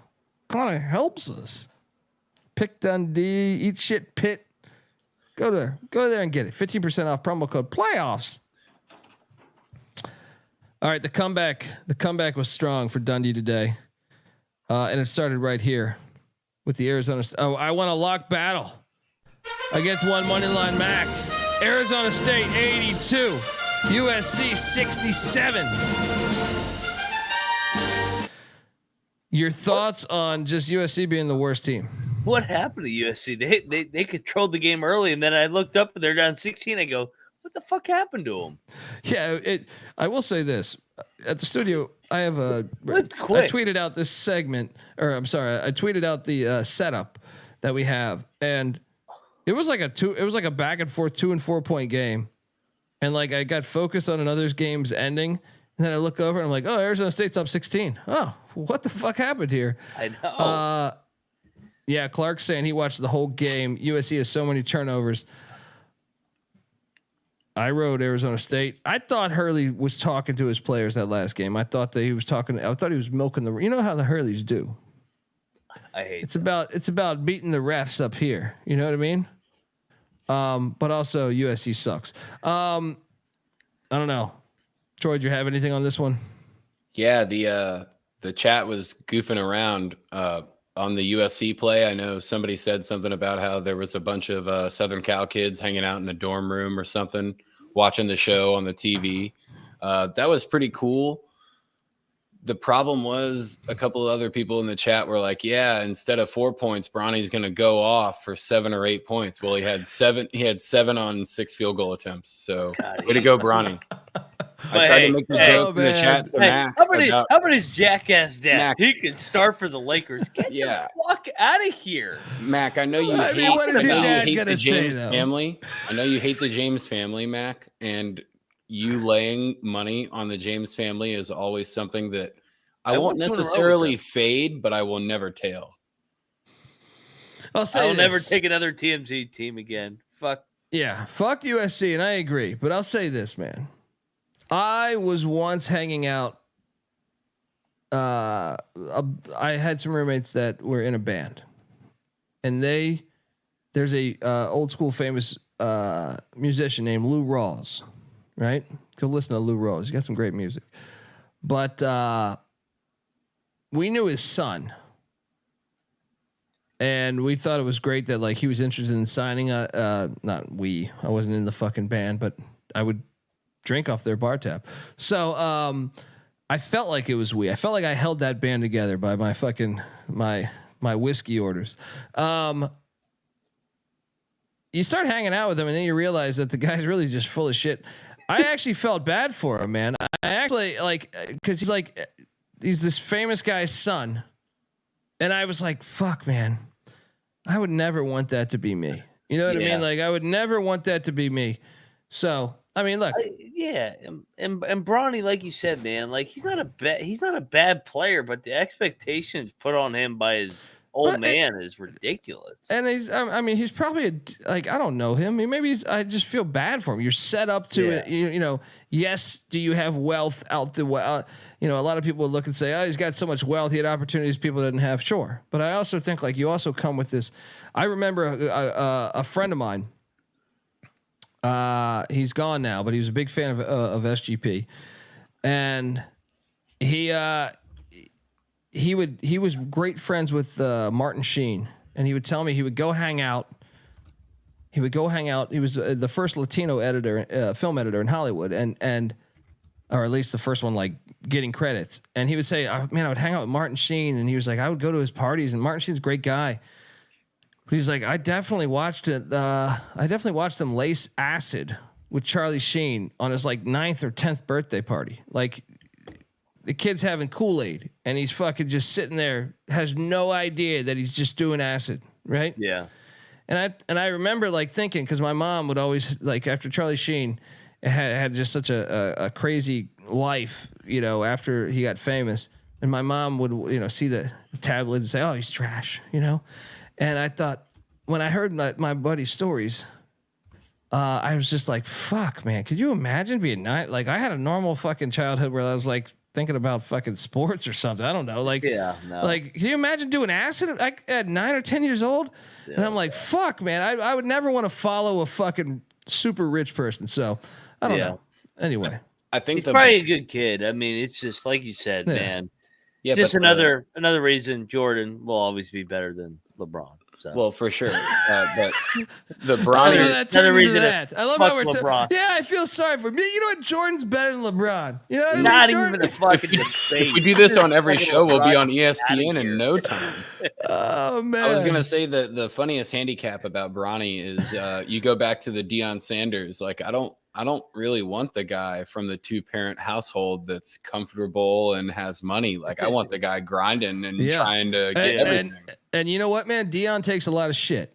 And when I look at Shiloh or Shador, I think they're well put together, man. And I think to me it speaks credits to, he must be a good father. I think, I know they do but they seem well put together as human beings. And I'm like, damn, I wouldn't want to follow fucking Deion Sanders. You know what I mean? No, hell no. Yeah. Yeah. You're right. So it's 4:20 a.m. Eastern time, and I'm just looking at Bronny's box score since Troy wanted to mention it. He had 2 personal fouls. He had 3 turnovers. He had 4 rebounds. He had 5 assists, 6 shot attempts, 7 points. 2, 3, 4, 5, 6, 7. He's not a bad. He's not a pretty fucking good game for him. freshman. Yeah, Let the he's guy a be freshman. a human being. Let the guy be. Go get I'm some just pussy. saying, You had it a went- fucking heart attack. You know what I mean? Go get some pussy. He might not be allowed to. Yeah. That's what's Like that crazy. might raise his heart rate. That's true. Yeah. Yeah. I actually think he could be a good role piece in the future.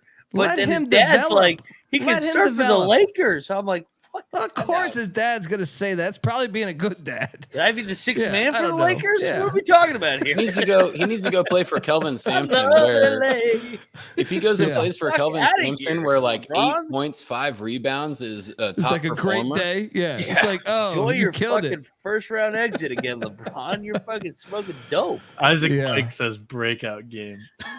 It was. Oh, man, that's not dude, a bad game for Bronny, to be look, honest. Everyone's bagging on this guy. Let the guy fucking go out and get I some. actually feel sorry for the kid. That's I'm what I'm with saying. you. I hate his old man. I but hope he has I feel sorry for the kid. I hope he shuts up all the fucking haters. I hope he ends up being. Look, and sometimes you develop differently. You know what I mean? There's plenty of players as a freshman that sucked that were great as fucking seniors.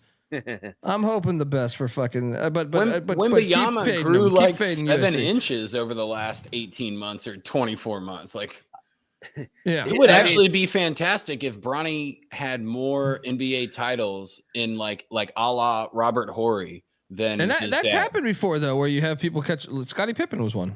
Mm-hmm. Caught a late growth spurt. Who's better, LeBron's kid or Izzo's kid? Oh man, Are we going to racially handicap this one? Cam Or what? Hoiberg too. Throw him in there. Yeah, who? Hoiberg's? Hoiberg's kid's fucking good, man. He Well, fucking gets buckets in big games, unlike LeBron's. no. You know who's better than all? Jace- Penny's Jace Howard kid's does Penny's too. kid's better than all of them. Oh, yeah. Which Well, one? no, Jay- Isn't there 2? Oh There's yeah, two. yeah, There's 2 there is, Penny's right? kids on the team. Give me Izzo's kid. He's tough. Jace is a grinder. No, he's not. Yeah, he is. Izzo's kid is not Jason better than Brody grinder. fucking Jay. I'll in the game to 21, I'll lay a fucking 16 with Brownie Well, against I'll Izzo's son. take Izzo's kid and fucking horse. The old power- fucking That's Yeah, true. yeah, That did you shot- see that horse he shot? had? That Yeah. shot was fucking horse. The power All right. play is taking Carlos Boozer's 2 kids. I can't look at Carlos Boozer respectfully because After he When- painted his hair on. yeah, when he did the fucking like His when black he sweats running just down the side put of he his did the Bobby Valentine when Bobby Valentine put the fucking eye makeup on his fucking mustache when he got kicked out of the Mets game as a manager and he sat up there in the crowd.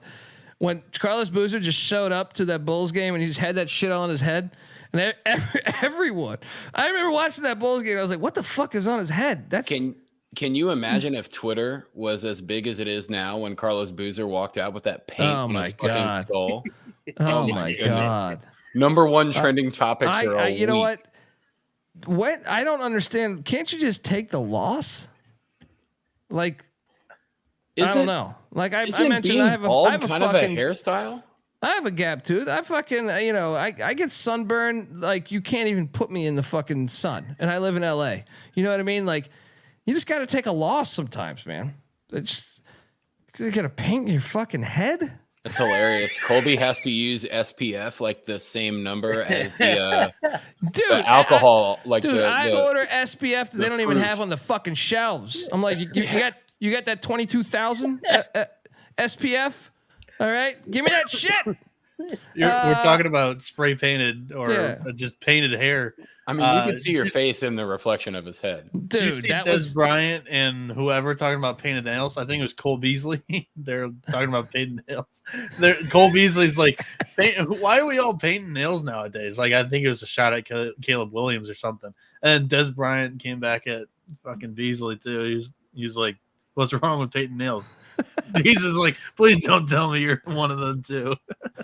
I mean, Beasley's got a target on his back too. That's what's hilarious. Is like you could definitely shit on. Yeah, you could definitely shit on all of them. You know what I mean? Well, Beasley's the best rapper in the NFL like over the last 2 decades. I don't even know. I don't even know how to break that one down. If you've never heard a Cole Beasley rap song, it's probably worth listening to at least for 15 or 20 seconds. I know what I'm doing with my Sunday. Next up, North Dakota State 72, Oral Roberts 67. Okay. Oral Roberts truly does suck. I didn't bet this game. How about North Carolina A&T drilling William Henry? Shout out to Terrell Furman Jr.'s Aggies. They're on a win streak. Remember in Major League, this is called a win streak. Aggies are doing it. And then Mac, I'm mad at you here, man. You brought me into this Iowa shit. I wasn't going to take Iowa, and I fucking took Iowa. You convinced me to take Iowa. I hate those staples. They suck. See, this is a revenge game, and you know what? You look at you got 4 fucking guys that had a job to do. Only one could get over the finish line because only one's got a fucking pair of fucking nuts. Fuck Iowa, fuck Villanova, fuck Boston College.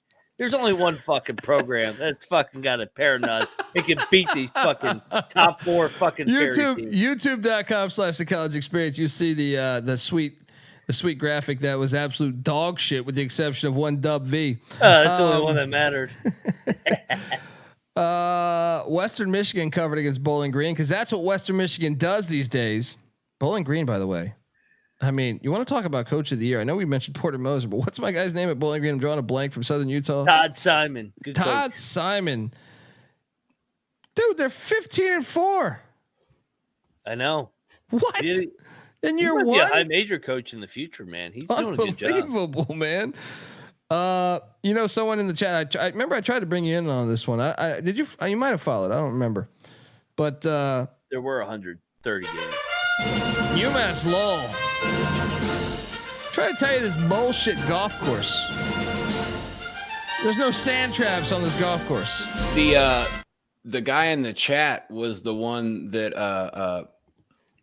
who brought it up again. He said the line smelled the time before, but he goes to Binghamton or he lives by Binghamton. Oh, that's right. All the that's games right. And was this Binghamton team sucks. Yeah, never take this Binghamton team. He's like, I have season tickets and I'm planning to leave at halftime. Leave early. Yeah, that's right. That's right.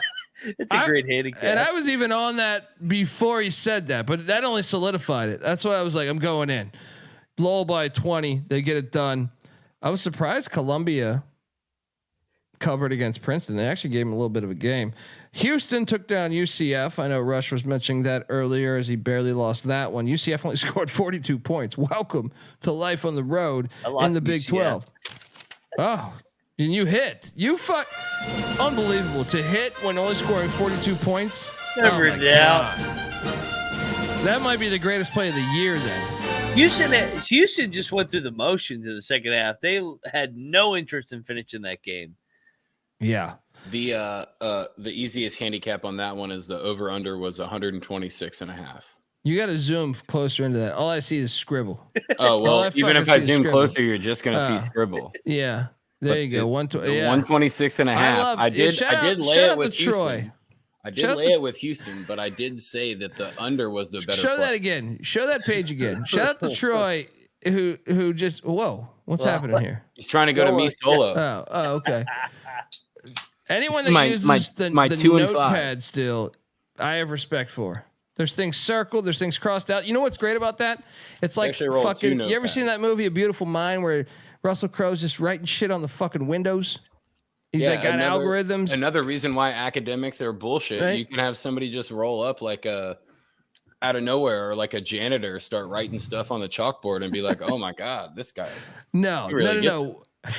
No, that's what I'm saying. What's great is it's unique. You understand, like only you could break that down. You're a fucking savant. If somebody else tries to read this, they're gonna think I'm retarded. Yeah, I mean, look, I saw that for a second. I thought you were retarded, but then I was like, wait a second. I might be. It's like cracking a code to a safe. You know what I Well, mean? Like it's I don't know what certainly the fuck all those numbers mean. Let's go. Me and Mac locked up South Dakota State. Easy. As they drilled the Coyotes. They drilled the Coyotes 73-55. This is where I really started to fucking heat up. You know what? You guys don't. You don't want to fuck with Dundee at this point in the day. Keep playing that fucking music because the 3 o'clock, 4 o'clock window, fire. I mean, how about this hit by me? I don't think you guys joined me on this one, but this was the luckiest hit of the day. Lafayette was down 3 with 5 seconds left, and they hit a 3 to get to overtime, and they win by 3 in overtime. I was laying 2.5. The Leopards are still undefeated in the Patriot League. Ow! They should have lost. They should have lost today, Mac. They should have lost. We got very fortunate. I got very fortunate to make money on the Leopards today. Unbelievable. Maine also drilled NJIT. Illinois State. Mac was on that one with Illinois State. Did you say it was a fringe lock? Or did you bet this? I did it and keep the points outright. Redbirds, they were due, man. Yes. They're better than the record. Missouri State sucks. They do. They were a veteran team this year too. Like I was kind of high on them because they were so veteran. Rice won the bowl game of the Owls 69-66 over Temple. Rice is the greatest team ever. I hate Rice, you know that. And we did double lock, and this game was a roller coaster. George Mason -1. Good win. This game was actually like terrifying. And Troy, were you on this too? I was boots on the ground at this one for about 12 minutes. I went up to get some tacos at University Mall right there across the street. And then, I had already driven over there. So I decided I'd go donate my $12 to go into the game. Hey, man. Tony Skin's not going to be there for that long. He's doing a phenomenal job in year one. Someone's going to pick him up. No, Mason, lock him down. Don't make this. Larinaga wanted to stay there, and they didn't fucking offer him money. You know the backstory on that, Mac?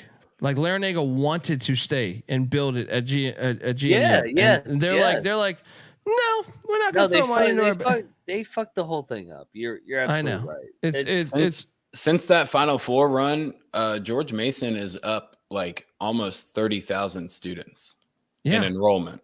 Dude, there's and they hired Paul fucking Hewitt.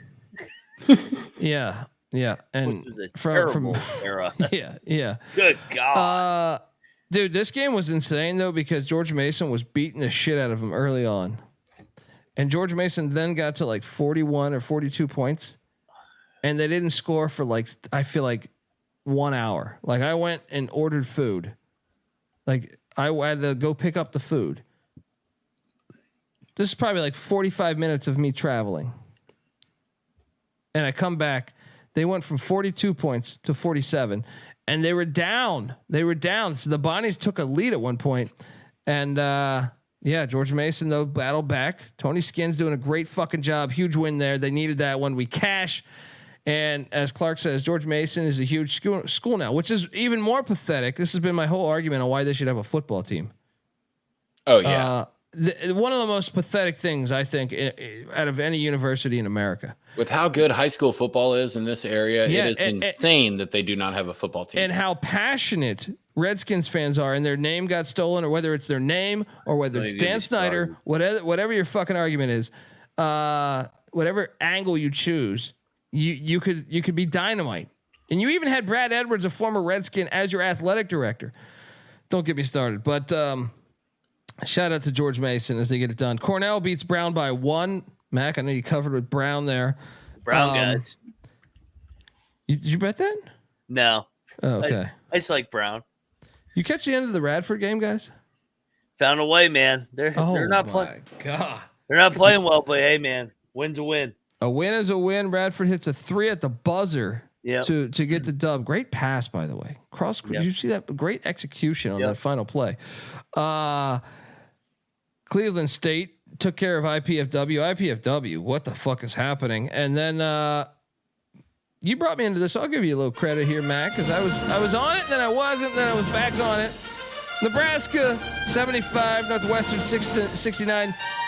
Tamanaga with the huge 3, and I know me and Clark. Shout out to Clark. We were breaking this down. Clark was breaking this down on Twitter. Terrible defense, like rotations defense by Northwestern. As How do you let him get open, dude? And Clark brought up a great point when I posted that tweet.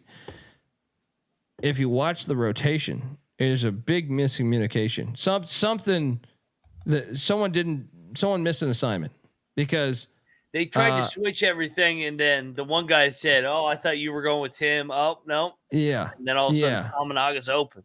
Yeah. Can't leave him open, man. Yeah, he drilled it. Nebraska and the mayor, dude. How about Nebraska, man? I understand, but 15-5 is 15-5, right? Yeah. No, I mean they're a bubble team, and they're going to be fun because they got to win all these games to bolster up their resume. If you bet against Nebraska, Tominaga is your least favorite person ever because every shot you attempt, you're like, please don't go in. If you take him, it's like, man, please go in because he can catch lightning in a bottle. He is so fun to watch. Yeah. Sanity, Tominaga sanity. Being a guy that can make that shot on a night where he hasn't really had too much go in his favor or have like a huge game and still being ready for the ball and wanting it and taking that shot. They could be dangerous. I mean, they're going to pull some upsets throughout the whole year. Yeah. Hoiberg's kid's good too. He's done a great job with that program. Yeah. He's done a great job with that program. And I thought, as much as I hate Trev Alberts, their athletic director, for ruining, he was previously at Omaha where he got rid of their football program. True bitch move. But I thought he did a great job because a lot of people calling for Hoiberg's head when he first got there. And he's like, give the guy fucking time. Give him some more time. Yep. And you're seeing it reap the benefits here. North Carolina, and we got to speed up a little bit here. North Carolina 76, Boston College 66. Mac, Tar Heels are the best team in the nation, some say. No, BC should have covered it. BC covered literally the entire game. That was a brutal beat. The way that they did not cover that game. Get this fucking Carolina shit out of here. I'm gonna fade the hell out of you guys. They're on my fade list. I hate this Carolina team. Oh man, and Carolina, Kentucky, all them fucking blue bloods, a loudmouth fucking program. Shout out to Mr. 4600 that says, Mac, put down that cigar and fire up a doobie. Amen. You can have some of my weed banana nut bread. I don't do that fucking shit. I just keep to my cigars and my whiskey, buddy. Hey, you got to do what you're fucking good at. I do cigars. I do whiskey. Yeah, do what you're good at. I've always been a strong supporter of Herbal Essence, but I mean, right now, not to do a podcast. I can't host a podcast doing Herbal Essence. St. Joe's beat Duquesne at the buzzer. I bet this late. Duquesne cashes. Let's go. We talked about this last night as a lock. Providing certain players played. We went in on it. This game was a fun watch. St. Joe's escapes the little lay-in put back with half a second left. Georgia Southern drills Georgia State. How about Georgia Southern? Lock. Unfucking believable. Money line, back to back for my Georgia Southern Eagles. And how about SMU drilling Tulsa? Ooh. And then this one. ECU had the lead in this game. I knew you were going to talk about I'd say for about 36 minutes of the game. I would like to go back and see how long UAB was had a lead. But may the Schwartz not be with us because this is on you, Mike Schwartz. You cannot have a lead that long and lose a game like this. You can't. It's inexcusable. It's like you were up by 4-8 for pretty much 35 minutes of the game. Yep. And down the stretch, UAB made plays and ECU didn't do shit. That's on fucking coaching. I'm out. Fuck ECU. Till next game. Presbyterian, Presbyterian covered. We should have bet this. This 11 points of fucking Longwood. Longwood won by 10. Kennesaw beat Jacksonville. We were on the right side there. And then there's this team that's a complete fucking cash cow called Southern Miss. Oh my God. Oh my God. What a game. This was a great watch. That Brett Favre blood money. It's paying off. You can only imagine what the volleyball team's doing these days. They gotta be dominating. 64-63. I mean, Troy was really like up a lot of the game. And Southern Miss just made plays down the stretch to get back in the game and get that dub. Not a big winning day for Troy's anywhere. That is true. For the audio people, Troy just popped in 5 different Zins. Well, I had 3 Zins in, and I put 2 more in because Dave was like, "What, plural Zins?" And they're not the pussy 3 Zins either; they're the 6 milligram ones. So it's like smoking a pack of cigs all at once. It's great. I mean, I think you had certain people saying, The fuck is that? We're gonna start getting the East Coast morning crew here in a minute. I'm about to say, we got to get out of this fucking episode. My wife's gonna fucking absolutely hate me tonight. What, you guys aren't used to running at 4:40 in the morning? When I was 18, sure. It might be getting late. Australian Open's on live right now. What are you guys doing? Right. Vanderbilt covered, but oh my God, it was a sweaty Mac. Oh my fucking God. This was a roller coaster. This is why you gamble, because this was a roller coaster. This was fluctuating between 13, 16, 12, all within like the final 2 minutes. What a ride. As the doors, like I've lost a lot of money on the doors this year, but they finally come through for us by a half a point. Get it done.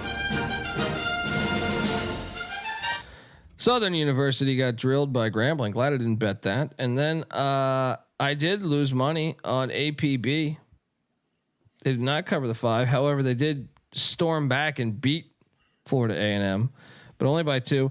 This one hurt. And this one, the second this one went to overtime, but I'll be honest, we had no business winning this. Richmond 69, Davidson 64. We almost stole this game, but in my opinion, Richmond was a better team all day. Dude, Richmond keeps fucking me up. Chris Mooney. I already got it circled. Yeah. February 14th. I already got my tickets.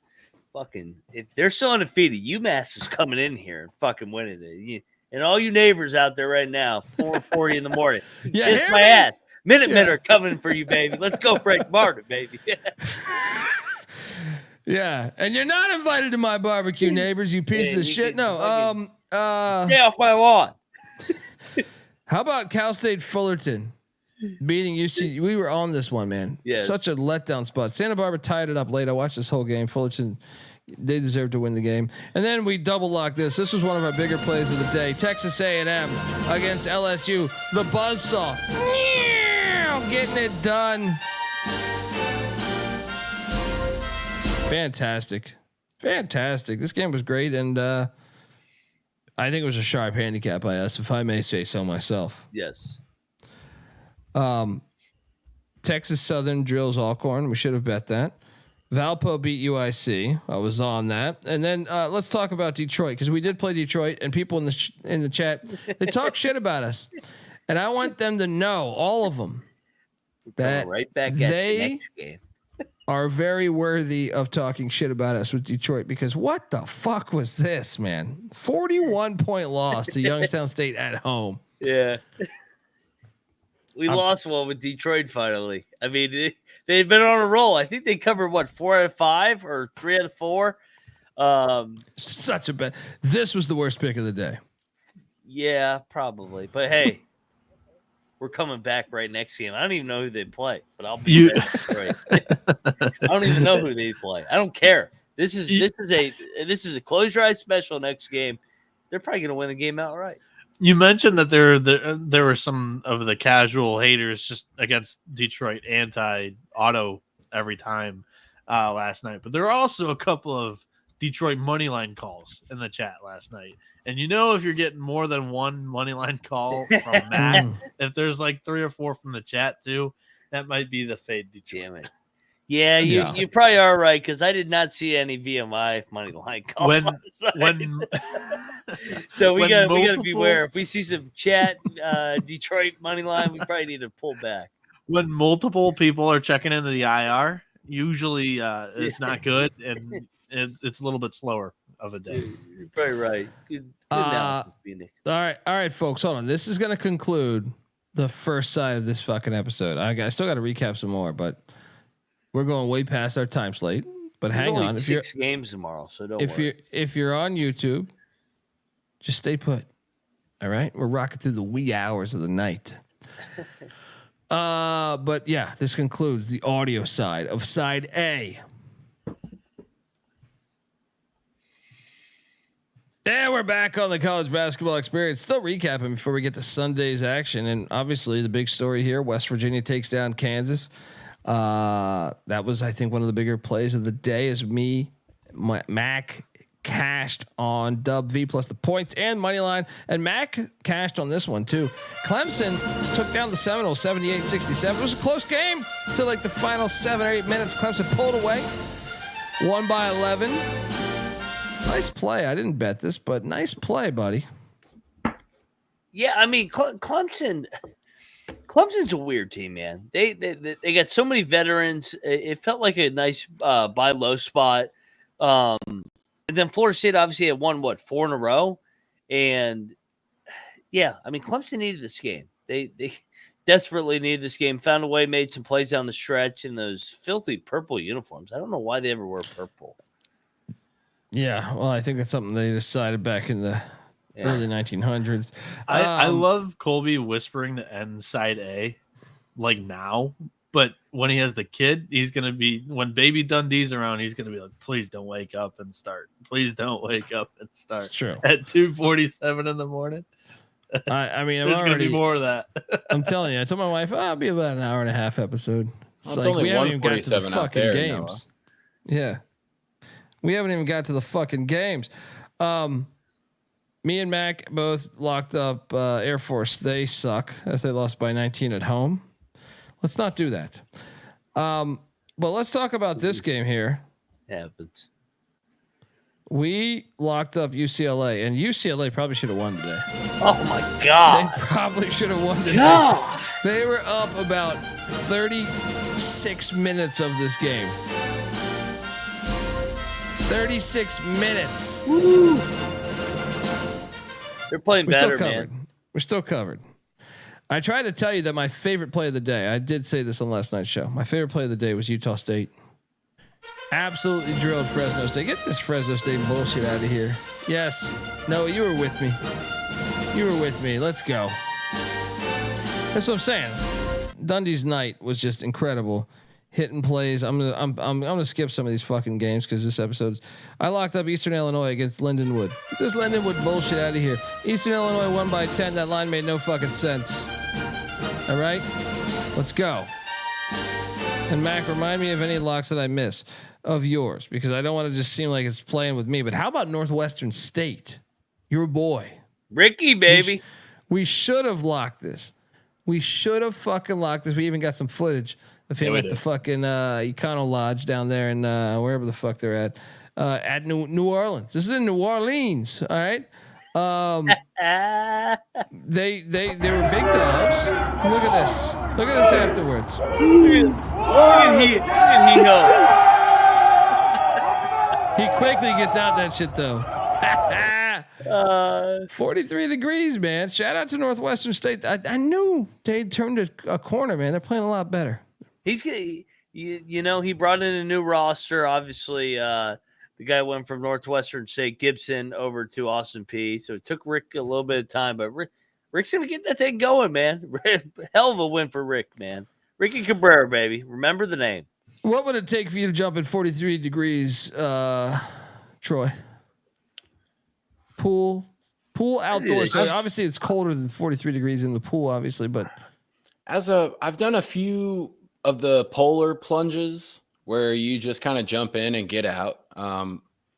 I know whenever I've been in the water out there on the West Coast, you wear a full fucking bodysuit no matter what, or else, I mean, at that temperature, your back is just going to tighten up, and it's horrible. As a college swimmer, I like the pool a little bit cold, but 43 degree, you're going to have spinal issues big time. That happens a lot out there in California. The people that drown are dudes that go out there without. Dude, we had it. I lived in Santa Monica now, but I lived in Venice for a long fucking time. There was a WWF wrestler that went out swimming like right where everyone swims, right by my house, and he was with his son. Luckily, they grabbed his son, so his son didn't die, but he died. And it was like, this is a guy that was like as strong as you could fucking look. You know what I mean? That's not swimming. I know, man. And it's just crazy. Pacific Ocean. Michael Phelps couldn't even run like 500 meters without falling over. Yeah, it'll bite you. Me and Mac also locked up Lipscomb. You're welcome. Boom. Bounce back. Boom. I mean, kicked ass. UC Davis, UC Irvine was a great game tonight, man. Davis hit a 3 to win the game. They were down 1 on their final possession. They hit a 3. Unbelievable game, fun game, and Davis had the fans there, man. Shout out to Warren Swag in the chat. You guys are awesome. I shared this in the chat at my job. We have over 500 employees. Hopefully, this gets some more followers. There we go. Appreciate you, Warren. Amen, brother. Shout out to Oscar as well. Lives in Pasadena. He's familiar with that story, and it was a crazy story. And yeah, it's just crazy, man. And I'll be honest, that could have happened to me. That same spot that he was at, I jumped off that fucking pier drunk as shit when I first moved to Venice. Like, very fortunate that because the sand is all crazy there. So like I easily could have paralyzed myself, but I was drunk and I made a decision, and life's all luck. The undercurrent can get you. Yeah. Personally done some jumping into rivers, Pittsburgh with the 3 rivers. I just talked to Rick the other day too. I just texted him. He said that shit was cold as shit. That's what he said. Yeah, 43 degrees. I mean, I know it's New Orleans, and I've been to New Orleans. And my experience is hot as shit. But I mean, that'll get you. That'll get you. Oh yeah. It's hard not to think about oh man, how am I blanking on? Oh, it's hard not to think about George Costanza when the girl opens the door and is looking at his ding dong. Yeah, classic. I was in the pool. in the pool. Shrinkage. Speaking of shrinkage, Washington State shrunk in overtime because we lucked up here, Mac. We lucked up here. Cal minus, what was it, 1? Dude, we should have lost this game. Washington State had the lead. We got very lucky to hit this bet. Washington State had like a 4 or 5 point lead. I feel like minute and a half left. Get it to overtime. We win it in overtime. Better though, like before that, like I felt like they dominated the game, and then all of a sudden you looked up, they're down 4 with like 2 minutes. You're like, what the fuck? Yeah. I mean, we got great. How about Texas Tech too? We cashed on Texas Tech, but BYU was up like 90% of that game. Yeah. Unbelievable there. Home Pop Isaacs goes nuclear. Oh man, Pop Isaacs. Guns up. Unbelievable. We cashed there. The winning. How about UVA? Double lock. Easy. Folks, you know it's a free show, right? Free show. $0. We didn't bet this game, but god damn it, was this game awesome, and the environment was awesome. And I know I'm trying to this episode is going to be 5 hours long, but Wilmington beats Charleston. Yeah. Did you see this game? Dude, I bet Charleston. Charleston was a better team, and then Wilmington, like you said, that crowd, that environment, they camped out. They camped out. They the day willed them to before. a win at the end. I mean, I thought Charleston was a better team. They were gonna win the game outright. They were up a lot of the game. I watched this whole game from start to finish. What a fucking comeback! Crowd was awesome. Yes. That's why college hoops is amazing, man. It's like you get a crowd like that at a small school like that. Unbelievable. Georgia did cover against Kentucky. Did you bet Kentucky? Yeah. They're They're up like 26. This is ridiculous. This is exactly what I said, though. I said it's a sleepy spot. It's like a backdoor cover. They're going to get in that back door. I'm done with Kentucky. I hate that team. I hate Carroll. I hate all these fucking fairy blue bloods. I'm not betting on any of them anymore. They all suck. Well, you should have stayed consistent fading Green Bay because Northern Kentucky drilled Green Bay. I don't know if they're a blue blood, but yeah. I consider Green Bay a blue blood by this point in the season. And I lost $100 on Jackson State. What the fuck? I knew that line was kind of off as Prairie View beats Jackson State 71-62. How about Old Dominion losing to ULM? We said, holy shit. They're a 10-point favorite after they win one game for the first time in 2 months. With timeout, we almost bet ODU. I know. And then we're like, why? And then, yeah. We also double locked Oklahoma State against Kansas State. You're welcome. You're very, very welcome. Led the entire game, should have won the game outright, but they always find a way to lose. And I'm skipping over a bunch of the other game. We also double locked Northeastern as Northeastern took down Elon by 12. Staple. Let's go easy, fucking handicap. We also double locked the Colorado Buffaloes against Oregon State, 90-57. Oh, and you're wondering? Oh, wait, hold on. We had VMI money line. We had West Virginia money line. There was another crazy money line we had. It was the Wyoming Cowboys. It was the Wyoming Cowboys. Get this Steve Alford bullshit out of here. Wyoming 98, Nevada 93. We get it done. Steve Alford strikes again, my friend. Yes. Now we did lose. We did lose on the Mexicans by a half a point. That hurt. They blew a 20-point lead. Yes. Freaking send you south of the fucking border, you fucking jackasses. Also, Noah Bieniek's Florida Gators did pull away late against the Missouri Tigers and get that dub. First road win of Todd Golden's 7-year life.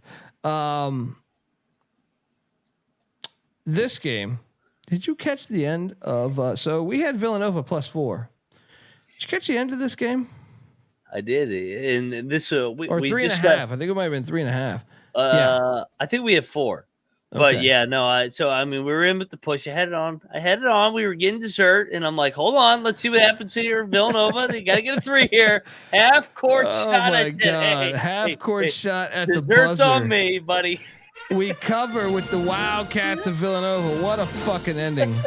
Dessert's on me. What an ending.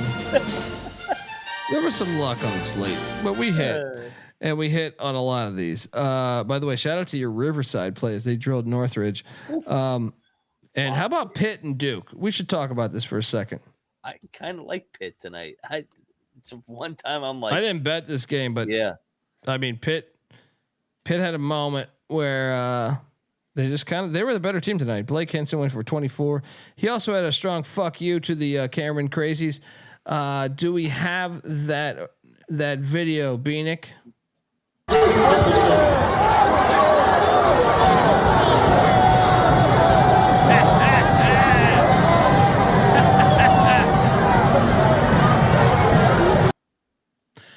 Look, that's amazing. I'm a big time fan of him because to understand the moment when you're that on fire. And then to go and say fuck you to all them people. I know Noah said he counted like 35 middle fingers. God damn it, that's beautiful. Duke is automatically disqualified from national championship contender. You cannot, if you're a national champion, you cannot lose to that team at home. Oh, that was great. Troy, what'd you make of that one, man? Well, like I was saying before, there's a chance that Duke uses facial recognition and finds everybody that threw the bird up and kicks them out because that doesn't live up to the Duke standards. The Duke standard. You cannot do that. But they haven't been a national championship contender since John Shire has become the coach. Ooh. And never will be. I will say they never will be. Yeah, I love it. Fuck Duke. He was an asshole when he played too. Fuck John Shire. He was a good player. I'll give him that. Yeah, that's why I hated him. He was good and he played for Duke. Go fuck yourself. I actually kind of liked the Duke teams back in the day in terms of like the way they played. I hate the Duke teams now. I liked when they were like seniors. They're not seniors anymore. It's like I always hated Duke. All right, fuck Duke. Christian Leitner's kicking people. You know what I mean? Fuck Duke. All right, you hear that, NC Nick? Fuck Duke. Grayson's kicking people too. Well, yeah, he was the ultimate bitch. He's like the worst of the worst. Like Leitner, at least like I met Christian Leitner, and I kind of like it changed my opinion a little bit. Like Grayson Allen was the worst. Like at least Leitner was like a hardcore competitor. He wasn't like slapping the seats, super angry, having fucking problems with the fucking seats. You know what I mean? And like Grayson Allen was like, I was there for Grayson Allen's last college game.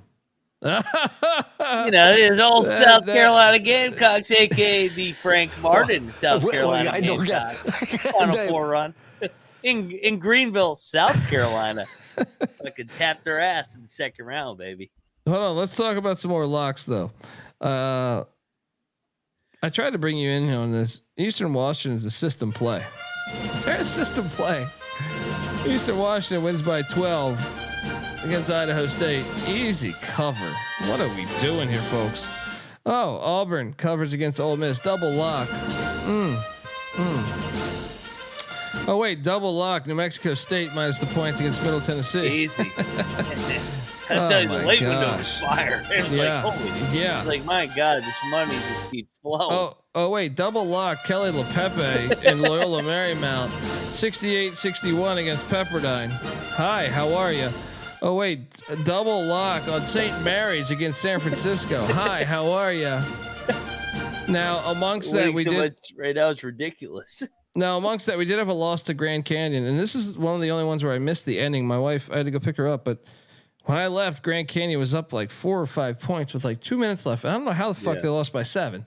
Either way, it was a fire night. Game balls.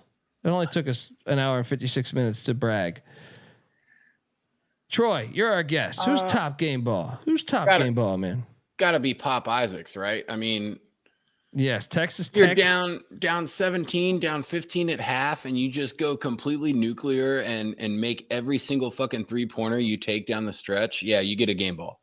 There we go. Pop Isaacs, and we do team game ball, so we're giving Texas Tech a game ball too. So Texas Tech is the game ball.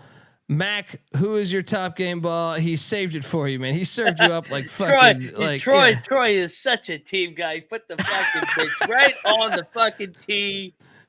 Hey, Kansas, you lost again in Morgantown, West Virginia, Mountain Mama. How many times you gonna fucking lose here?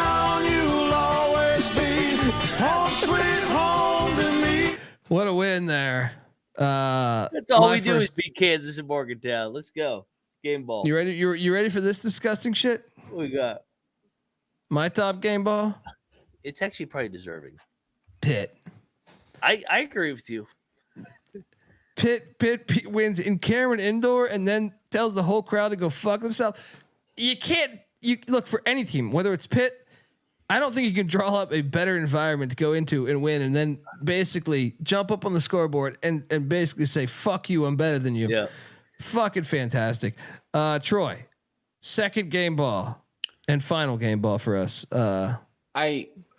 I can't lean on the Big 12 super hard because we already did the show beforehand. So game ball goes to Bethune-Cookman. Back-to-back locks for the Bethune-Cookman. Where did that come Reggie Theus. Reggie Theus, let's go. You know I love me some Bethune-Cookman. Mac? Final game ball. A lot of good candidates. You know what? Let's go to my second favorite league. I love the Big 12. Obviously, it's my favorite game or favorite league. Let's go to the Mountain West here. Boise gets it done over San Diego State again. They always beat them there, just like West Virginia over Kansas. Boise, gotta love it. Gotta love it. You know, I'm torn. There's so many choices we can choose here. It's the problem with Saturday. My first thought was Wyoming. My second thought was South Carolina. My third thought was Michael Crichton. But no, I'm gonna settle with my fourth my fourth thought. VMI. The key debts of VMI. I knew where you. Oh my fucking God. You lose by 40, 50, 60 past 3 games. You win on the money line on a Mac and Dundee special. Fuck out of here. Greatest team ever. So yeah, it's unbelievable. All right, let's get to tomorrow's action, folks. But before I do that, I want to tell you that the college basketball experience is brought to you by DraftKings Sportsbook. Look, DraftKings is an official sports betting partner of the National Football League, and they're bringing you an offer that can truly help to make the playoffs electrifying. New customers can bet $5 on any game and get $200 instantly in bonus bets. Download the DraftKings Sportsbook app now. Use that promo code SGP. New customers can bet just $5 and get $200 instantly in bonus bets only on the DraftKings Sportsbook with the promo code SGP. The crown is yours. Gambling problem? Call 1-800-GAMBLER. Visit www.1-800-GAMBLER.net. In New York, call 8778-HOPE-NY or text HOPE-NY. In Connecticut, help is available for problem gambling. Call 888-789-7777 or visit ccpg.org. Please play responsibly on behalf of Boot Hill Casino Resort in Kansas. 21 age plus varies by jurisdiction. Void in Ontario. Bonus bets expire 168 hours after issuance. See DKNG.com/football for eligibility and deposit restrictions, terms, and responsible gaming resources. We got games. We got live bullets, and we're starting off. You know, Michigan State is at Maryland. It's a good early game. Maryland is honoring 92-year-old Lefty Driesell, who was a longtime coach of the Terps back in the day. Also, James Madison head coach, Georgia Southern head coach. My dad, big time Lefty Driesell fan, and shout out to Lefty Driesell because I was reading. He's still alive, 92 years old. They're honoring him tomorrow, and I had forgotten this story that I had read a lot earlier. Of he was. I want to say in Ocean City, Maryland, and a fire broke into. He was, I guess, in an apartment building that caught fire, and Lefty Driesell broke down the door of 2 apartments and saved 10 kids' lives. That's a fucking G right there. Lefty Driesell is being honored tomorrow night. No fucking way. I'm fading that. Give me Maryland, and I am locking it up. Terps win in College Park. What a fucking story. Saves 10 human beings? Fuck out of here. I'm sorry. The building's on fire. I'm going the other way. Fuck out of here. All right. Mac, what are you doing in this one? You know, and I love the way the Terps are playing too, with Kevin Willard and company coming off. I thought they could have won that game the other night at Northwestern. I know they covered for us, but I love the spot. Sparty off back-to-back home wins, coming on back on the road. Give me Maryland all day. Terps, lock it up, double lock. Woo! Let's fucking go, Troy. Triple lock. College Park, Maryland. Oh, there we go, folks. YouTube.com/the college experience. You can see it. You can watch it. Bieniek. Quadruple. Now we got a problem. Now we got a problem. No, the problem was I was going to lock Maryland, and I probably won't, chime into every single pick here so you guys can get through. But this was one I felt pretty strong about before you even talked about the honoring Lefty Driesell. This is heavy lock, Maryland all the way. Let's go, Terps. Let's go. And I was going to pick them just to get the song anyways. So. Next up, Memphis. Penny Hardaway heading down to New Orleans. Maybe he'll jump in a pool after this fucking win here because I am locking up Memphis -3.5 against Ron Hunter's Green Wave. They're not going to lose 2 in a row. No. Lay the 3.5. Lay the 3.5, Mac. Listen to me here. I don't trust Memphis. They are off the loss. They are the more talented team, but Tulane's talented. I'm staying away from this game. I'm not betting I don't trust either of these teams. I'll take Memphis, but I'm not betting this. I'm betting it. I've already bet it. Penny sucks. Troy, you touching this one at all? Memphis for sure. I'm definitely touching this one. I'm groping this one. There you go. There you go. Ride out with them Tigers. The Rutgers Scarlet Knights are heading to Illinois, where I guess Terrence Shannon Jr. is back, eligible to play. Not that I'm questioning that. It's just he's gonna come off the bench. That's usually what Brad Underwood does when getting guys back either from injury or whatever. So I would expect maybe like anywhere from 16 to 22 minutes from TJ Shannon today. Well, I think Rutgers covers 12.5, and I could be talked into a lock here, Mac. Absolutely. They already played this year. Illinois won at Rutgers at the Rack. I think the Shannon thing's a distraction here, and I think it's a little bit of a letdown. Illinois thinking that they got it. I think Rutgers may win the game, actually. I think it's a close game. So give me Rutgers, lock it up with the points. I think it's just too many points. I think Illinois wins by 5-6. Maybe you're right. Rutgers could be live. Noah? So I ran the numbers. Cocktail Napkin had to do some extra work here because, they are getting an All-American back for this game. Interestingly enough, if I ran it from November 6th through December 22nd, when Shannon was playing, this line would only be -12. But if I ran it for the time that Shannon was not playing, this line would be -17 for what it's worth. This team was playing very good in Big Ten play without Shannon. They were playing pretty good in non-conference play with Shannon. Yep. I don't know how to pick it, but I do say they were beating better competition without him.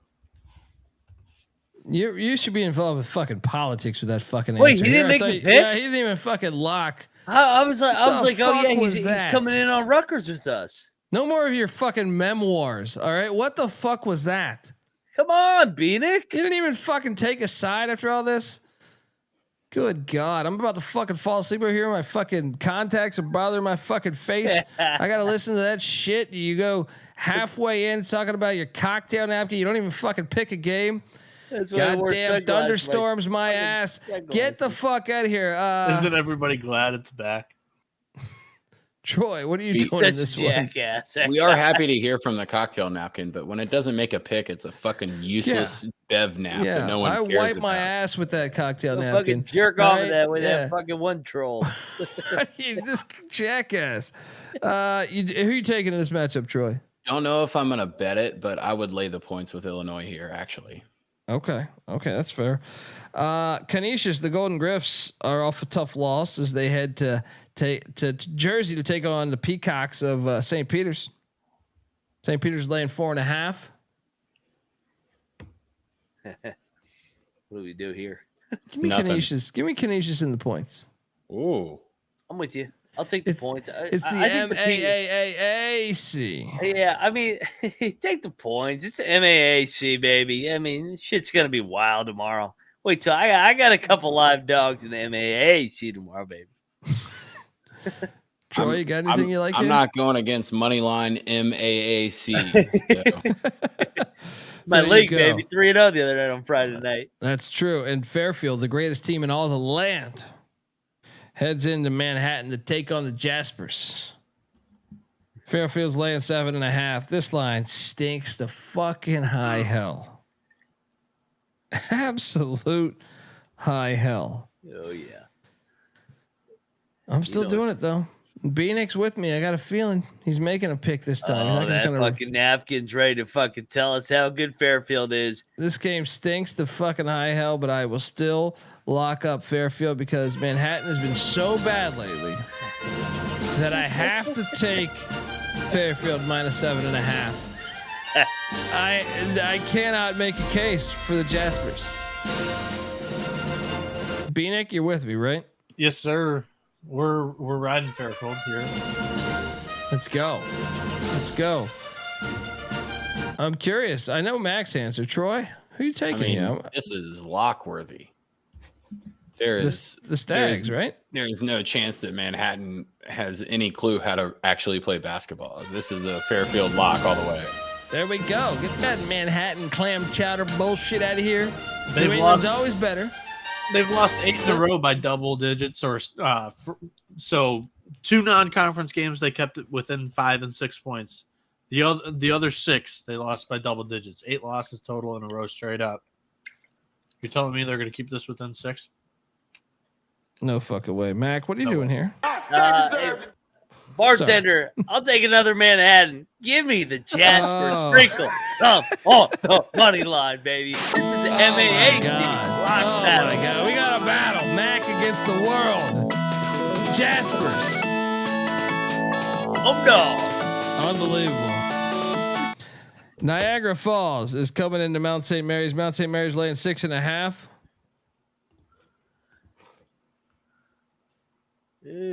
Give me Niagara plus 6.5. Mac? I mean, like you said, Niagara's off the law. Or sorry, they beat Ryder, come back. They lost Siena. Mount St. Mary's off the big win. I kind of leaned to Niagara. I don't have a big play here. Noah? Max says I don't have a big play here. I do. It's my favorite bet of the day. Oh shit! Give me Mount St. Mary's. Give me the Mount. And Cocktail Napkin makes this one 8.5 in favor of the Mount. And what's in the paint here, baby? Like we're talking about a team that 56.5% of their points are coming from in the paint, just inside the 3-point arc. Niagara 312th in that area. I mean, they're giving up plenty of points here too. So it's a very nice matchup for the Mount here. Give me Mount St. Mary's. Woo! Troy, what are you doing here? I mean, I would lean the Mount. I'm definitely not going to bet this one, but any team that has the initials MSM that remind you of the mainstream media, the line's going to be right on the money. So I stay away from this one personally. Fair. Iona is at Quinnipiac. Quinnipiac's laying 1.5. I hate this game on the schedule. I fucking hate this game. Where's Bieniek? Give me Quinnipiac. Give me Quinnipiac minus 1.5. Mac? Give me Iona. I like Iona. I'm starting to buy into the Tobin Anderson culture. Give me Iona here. I don't know if I want to bet this. Don't bet this. No, I'm fading it. Right when Max getting ready to buy into the Tobin Anderson Culver, that's my cue to jump culture. That's my cue to jump right in here and lock up Quinnipiac. Okay, lock battle. Yeah, there we go. Give me Iona. Give me Iona. 337th in foul rate. Quinnipiac, 17th in the country with a 77.6% at the charity stripe. Lock up Quinnipiac. No, Here we go. I'm out. You know Give me what? the Bobcats. It's too close to the heart. Too close to the heart. No, I jumped in here Max because right you're on this. No, Iona. I'm off Quinnipiac. I'm locking up Iona. I'm locking up Iona. I've seen this script before. Yeah. Home whistle. Efficient at the free throw line. Let's go. Bobcats get this thing done. Give me the Aqueduct. Troy, do you have a play on that one? Yeah, I'm with Bieniek, actually. Both of you guys are dumb. Quinnipiac is significantly better. They're a way better basketball team. They suck ass. Aqueduct ain't doing shit. All right. Wagner's at Sacred Heart. Sacred Heart's laying 4.5. It's the best game of the day. I'm actually locking up Sacred Heart. Ooh. I think they're pretty fucking good. Sacred Heart minus 4.5. Lock. This Wagner vacuum bullshit out of here. What are you doing here, Mac? Yeah, I mean, Sacred Heart is playing better. They've won 5 out of 6. Wagner, they've won 3 in a row. Locking it at minus 4.5. Yep. Oh yeah. I'll join you. Let's go. I'm with you on triple. This. Do we have a triple lock here? Oh, Troy? for sure. Wagner, Sacred Heart. The vacuum company, it reminds you a lot of the Wayne's World clip where they have the suck cut on the guy's head, and he looks over and he goes, "They certainly do suck." Yeah. I love a good Wayne's World reference. Let's go. You want a Merrimack? Let's go. Siena is catching 7.5 at Marist. Gross. Here we go. I'm locking up Marist minus 7.5 off that bad loss. Domination. They're gonna win by 27 points. 27 fucking points. You get the exact number. 27 fucking points. Write it. Tell me we got a battle here. Tell me you want to take this shitty ass Seattle team. I dare you. I fucking dare you. Oh, you fucking know I'm gonna fucking take Sienna. This is my fucking team, You're baby. gonna They're gonna win the lose. game outright. You're gonna fucking lose. You got to see the spots. You all right? keep Sienna. See spot run. That was a fucking book. See spot run. Well, see fucking Dundee win, motherfucker. Sienna's a great team on the road. You know, they were back at home the other night. They took the game off. Now back on the road. Just They're like gonna at get Niagara. fucked up. They are gonna get fucked up here. No, Sienna what are by you doing here? 10. Let's go. Lock it up. Yeah. This is one of the fringe spots that I had listed. I asked Mac before the show, "Are you betting Sienna?" And he goes, "Is that even a question?" So I knew if I had Colby on my side, I was going in on this. So I'm locking up Marist as well. Cocktail napkins got this at -9.5. Sienna Manhattan.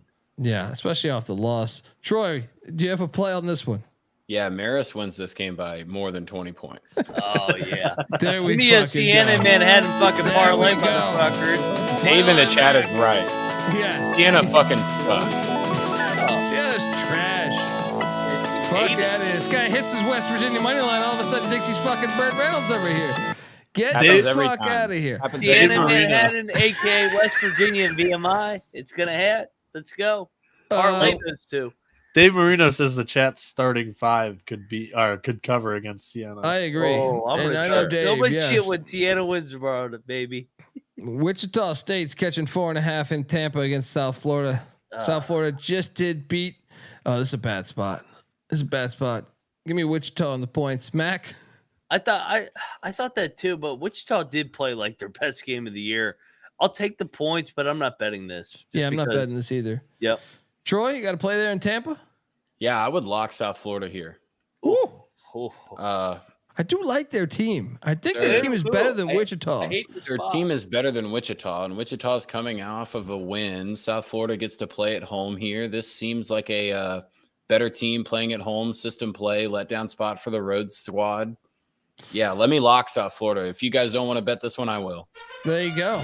Troy locking up the Bulls. Come ride with the Bulls. Come run with the Bulls, says Troy Tuning. Noah, can you give me the St. Francis Lemoyne line while I talk about this next horrible game? Stonehill is catching 12.5 at Merrimack. That's all this. This is too much, right? Yeah. I want to take Merrimack because I think they're due, but 12.5 is 12.5. Give me the Graveyard plus 12.5. Mac, what are you doing here? Take the points. I mean, it was the perfect like number. I was like, oh man, if it was below 10, I would have laid it with Merrimack. But since it's 12, I'll take the point. Noah, How about Clark Townsend's chat in the YouTube chat right here? South Florida, the Tampa area has got a hell of a day for sports tomorrow. You get a South Florida basketball game at home at 2. Then at like 3:30, you're getting the Lions and Bucks, and then at 7, Detroit Red Wings and Tampa Bay Lightning. I know Troy. how about a little Tampa parlay? Yeah, all 3 of them. I am going to fade you in 2 of them. I only How about think a one little- of these legs. How is about a only little good. Ric He Flair only came Tampa in here- parlay? He only came in here to fucking talk about the fucking Yeah, Lions. get this Lion Yeah, I said bullshit Red out of Wings here. Bucks. Oh, Bucks Red all Wings. day Yeah. tomorrow. Okay. Red Wings host Tampa Bay Lightning tomorrow as well. Uh-oh. Detroit's just going to be on fire. Uh-oh. Give me a Lightning and Buccaneer parlay. I like it. All day. All All day. day. Troy, what are you doing here Take on Stonehill well, Merrimack? Obviously, I got to roll with my Stonehill Stoners. We haven't been rolling that well this year, but this is too many points for me to lay it. But on I the agree. Tampa Bay parlay, don't worry about the result of the Lightning game. Just take Nikita Kucherov to score a goal. Woo. Woo. He's hitting you with shit. St. Francis is catching 5.5 at Lemoyne. I'll take the points. Mac, what are you doing here? Should we fade St. Francis on their first league win? Or should you fade Lemoyne just won as a 10-point dog? Or is just Lemoyne like the best team in the country? I'm on the Red Flash plus the points. Lock up Lemoyne. Here we go. They're gonna win by 20. Moneyline Max saying, they're come swim fucking with the good, Dolphins. man. They're fucking playing. Noah? Cocktail Napkin likes Lemoyne by 9.5 too. Let's go. Ooh, yeah. Pull me in, Mac. Troy, what do you got going here? Yeah. Win with the Dolphins. Yeah, it's we've probably been about 2 weeks behind on the Sharks to Dolphins transition, but we have gone from a Sharks podcast to a Dolphins podcast. That is true. That is true. We are going Lemoyne with 4 points of extra value here. The Sharks actually play tomorrow, too. That's a triple lock, but Dundee's not locking that thing up. I'm on the other side. Red Flash. Let's go. Flash Island. Yes. See, we're pro like Animal Planet and Natural Geographic, so why not like the Lions instead of Buccaneers? No. I like Pirates. They shout out to Mike Leach. All right, They're not he's Pirates. a fucking They're pirate. They're Buccaneers. Lions are in the wild. All right, lions that are caged are fucking bored. We'll- all right, you're we'll fucking get to another dome with your Buccaneers team, dome ass and a fucking dome. team. Yeah, We'll get to another fucking Buccaneers lame team on ass. the slate if you want to do a Curse of Buccaneers Bobby parlay, Lane's be my gonna guest. fucking dominate tomorrow. Folks, I want to tell you, we're brought to you by Cut. Cut is a peer-to-peer social betting platform that's U.S. based and available in 40 different states. P2P social betting is a new and better way to bet. Bet directly against your friends and other users on sports, politics, pop culture, and other events with verifiable outcomes. Plus tons of fun social features that give it a feel of a betting social network. And Cut offers lower vig and fully customizable odds. Create your own bets, and they handle the payment. You don't got to sweat old Ricky. All right. Oh, Ricky that owes you a couple hundred. You know what I mean? Don't worry about that. Cut's got you.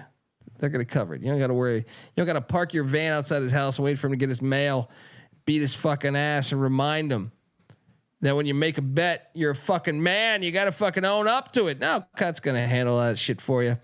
Head to cut.com. That's KUTT.com. Use that promo code SGPN for a 10% deposit bonus. We're also brought to you by DraftKings Sportsbook. I'm sorry. Did I say DraftKings? I meant Underdog. I'm fucking tired. Underdog Fantasy is not tired though. They are awesome and they kick ass at life. All right. And Underdog has a way to play alongside your favorite fantasy players all season long. They got NFL, NBA, NHL, college football, and college hoops. They're playing it all day today. You got to check it out. I truly believe they have shit you can't find anywhere else when it comes to college hoops. Simply pick higher or lower on your favorite players' fantasy stats and cash in. So what are you doing, folks? Sign up. And when you do, sign up with the promo code TCESGPN. Underdog will double your first deposit up to $100. That's Underdog Fantasy promo code TCESGPN. Chattanooga's laying 1.5 at East Tennessee State. This is a fun one. You know I love my interstate I'm glad rivalries. this game's on a Sunday, man. I think it's this is one of my favorite games of the day. I am taking Chattanooga to win because I think they're better. But this is not a lock because rivalry games are rivalry games. Mac, what are you doing here? I think we should take East Tennessee State, man. They've lost 4 in a row. It's a home game, back-to-back. Or they've lost 3 out of 4 on the road. Like you said, rivalry game. I'm locking up the Buccaneers of East Tennessee State. Johnson City's gonna be rocking. Johnson City. So Max getting ready to go 0-2 on a Buccaneers parlay here tomorrow. What are you giving out fucking Chattanooga in that chalk? No, I ain't betting this game. I'm just saying No, you're you going come in 0-2. and talk that shit and you don't even lock it up. Go back to your fucking windows, you fucking jackass. Troy, what are you doing here in Johnson City, Tennessee? Not touching this one. Chattanooga's better. East Tennessee State's at home, staying away, but I would think Chattanooga gets the win. I don't want to bet it because I don't know if they cover. I think it'll be a pretty close game. Florida Atlantic's laying 16.5 at UTSA. What do we do here? I'm going to lay it. This is easy. I'm going to lay it. Mac, what are you doing here? I guess I'll lay it, man. FAU's due, right? They're due. They're fucking I mean, for due. God's sake. They haven't covered it in like 3 weeks, I feel like. Remember when everybody a month ago was like, oh, you keep betting against FAU? FAU hasn't covered a fucking number since fucking Christmas, for God's sake. Yeah, shout out to King Waves. What's up, guys? I finally caught you guys live. Y'all cracked me up. Great show. Yeah, appreciate you, man. And Kingway is definitely like a 5 a.m. Eastern guy that wakes up that time. 6 a.m. Eastern. Yeah, you gotta go to church in the fucking morning. I'm be drunker than hell in church. 5:30 in the sick morning. of talking to your stupid personalities.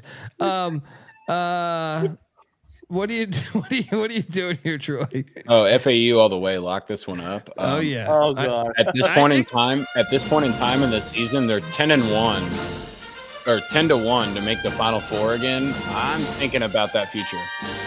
I kind of like this angle, potentially locking up FAU. Check out the picks page tomorrow, folks. The Oregon Ducks are traveling into Salt Lake City to take on the Utah Utes. The two Utes. This game's on ESPN. Lawson Lovering's a game time decision, same as Rolly Worcester, but I think they're going to play if I had to bet. And that is why I am locking up Utah -5.5. Let's go. Back to back away for Oregon. Give me them Utes. Mac, what are you doing here? Yeah, I mean, I thought fucking Oregon's overrated all year. Utah, like you said, they're fucking really good at home. Give me the Utes, lock it up. I think they pull away late. Bieniek? Right there with you guys. Give me the Utes. Cocktail Napkins got this one 9.5, and then also Gabe Madsen higher than 2.5 threes. Oregon's 3-point defense 213th, and that player projection on Underdog Fantasy, that's 16-2 on the year. Troy? Hearing all of you guys take Utah when I want to take Utah kind of scares me away, but I think that this is almost like an alt line level for Utah here. I think this is a smash spot. I think we have lock unity. Boom!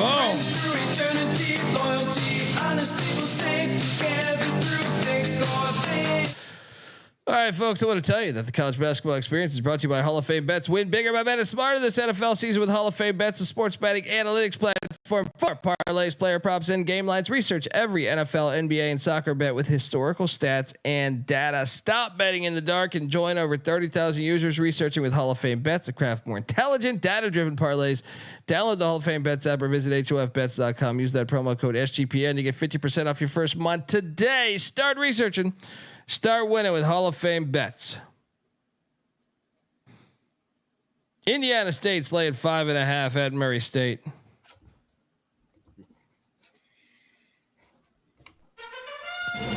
I'm locking up Indiana State -5.5. I know Murray State's good at home. Indiana State's a beast of another. This is like Murray State's, they're a horse. They're a little racer. A fucking Indiana State is a virus that's just going to run right through the fucking horses. All right. All those fucking thoroughbred Kentucky horses are going to eat shit tomorrow. Give me Indiana State -5.5. Mac, what are you doing here? Come on, man. Home dog, Murray State, Racers, outright, money line, block battle. Noah? Indiana State's not the same team away from home. Murray, lock it up. Noah? Noah doesn't have a play. Fucking this guy. This is Indiana State lock all the way. Yes, I'm with you. Lock battle. Indiana State. Troy Tuning. Dundee. It's these shitty ass Racers. Final game on the slate. Central Connecticut State. Is heading into the Steinberg Wellness Center. Bring your stethoscope. All right. No, this is frankly insulting. It's insulting. I knew you were going to be back. I told it's you. Really I said he's fucking going to be back in the fucking It's really nightcap. fucking insulting. Let me tell you something about the Steinberg Wellness fucking Center. The fucking Sharks coming off a tough trip to Loretta. All right, Loretta had a couple STDs, and we're not happy with that broad. All right, we're coming back to the wellness center. They're gonna check up on those STDs. They're gonna fucking cure them. They're gonna cure them. All right, and then we're gonna take down this fucking Blue Devils squad. Let me tell you, the Blue Devils lost today to Pitt. The fake Blue Devils. Well, look. I'm telling you, if the real look at the fake Blue Devils came up there to the Steinberg Wellness Center, Long Island would beat them. But the fake Blue Devils, they don't want anything. They can't even be pit at home. So the real Blue Devils, Central Connecticut State, coming into the Wellness Center, no fucking way. Give me the Long Island fucking Sharks. And I think this is a money line play, guys. This is a money line play. Plus 280. Give me the fucking Sharks all day. Who's coming with me? Jerry Maguire. Great movie.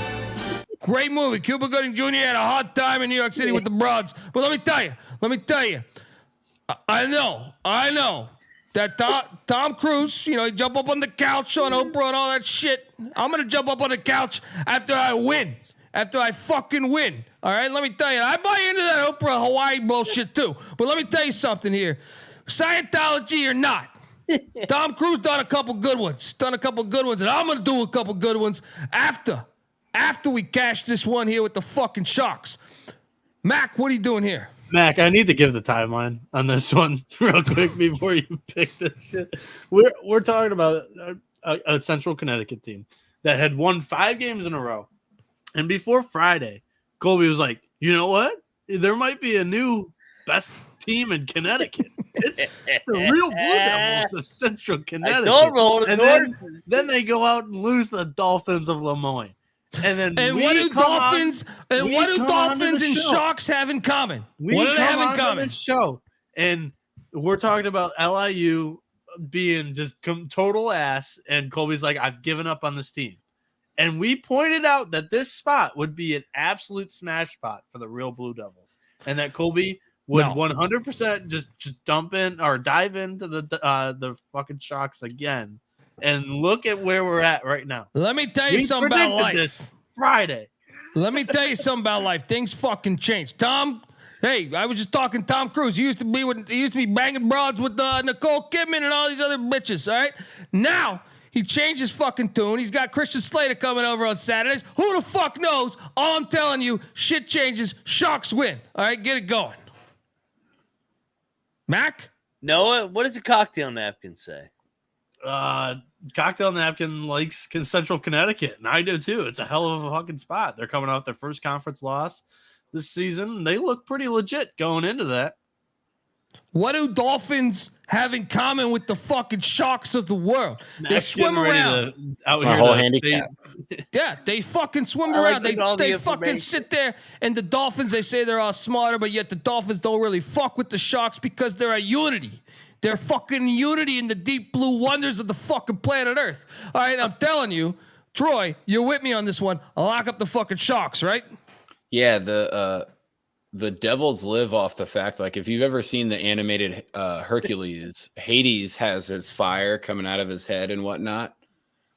Like you said, if this game wasn't in Long Island, it would be an easy play. But the fact that it's in Long Island, you can't go into the water if you're a Devil. Your fire goes out. The Long Island bus can't get from Long Island to Brooklyn. So how do we know it's going to get from Long Island to Long Island? There's a lot of cars that can't get from Long Island to Brooklyn. So it might not just be the bus. Buddy, let me tell you something. The fucking Sharks are a fucking dynamite play right here. The cash, I can smell the cash from here. Mac, you've been fucking holding out your pick. You're sitting there. You're pulling a fucking Bieniek on this one. What are you doing? I like to get all the intel. And you know what's great? This is a standalone game. There's no other game going on right now. So this is an auto bet. And you know what's great? You got the Bills Chiefs. Who needs the fucking Bills Chiefs when you got the Long Island Sharks and you got the fucking Central Connecticut Blue Devils? You know who's going to win this fucking game? Fuck Central Connecticut. Give me the Sharks. Oh, that's what I'm talking about. That's what I'm talking about. Give me the fucking Sharks. Triple lock. We got a battle. Bieniek's out. He's going back to the fucking thunder snow. He can't even handle some fucking windows. God forbid what his LeBaron does when it meets a fucking squeegee. All right, let me tell you something. That Bieniek guy, he can't be fucking trusted. He's off the fuck. He's behind the scenes for the rest of the fucking week. All right, Sharks bite hard tomorrow. Let's go. Spot. Hey, I came back, and you guys might have had the best day of the week. I mean, Mac's going 40 and 20 when I'm back. No, I had the best day of the week on Wednesday. You were still at home playing fucking Yahtzee with your fucking parents. All right, get the fuck out of here. All right, look, folks, that's our show. I've been fucking talking for 3 hours. I'm fucking tired. Best play of the day. Don't fucking insult me. It's the fucking Sharks. All right. Shout out to Troy Tuning. Subscribe to the Big 12 Experience. Troy, what's your you're at Troy Tuning on Twitter, right? Or am I just fucking retarded? Just the full name. Yeah, give him a follow. That's at Troy Tuning. That's CHEWNING. Last time I fucking checked. I'm on Twitter at thecolbyd. Noah Bieniek. Don't follow this fucking guy's page. No, I'm joking. He's on Twitter at NoahB77 _ Moneyline Max on Twitter at Moneyline _ Mac. We are the College Basketball Experience. Subscribe at TCE SGPN on Twitter and YouTube.com/ the College Experience. I got to master this fucking show. I'm never going to sleep. All right. God bless you all, people. Appreciate you rocking with us. Church in 3 hours. Yeah, we love you guys. Everyone, guys, girls, whoever the fuck. Well, in the middle of this third set of the Australian Open, we got to stay up for at least another hour and a half. That's not a pick. That's not an open. This is an open. Folks, we got to get the fuck out of here. But yeah, Australian Open, Troy Tuning, give him a follow. Maybe you can fucking DM. He must be on something else. But I want to go to sleep. Until next time. I know the human being and fish can coexist peacefully. Take care, folks. Thank you.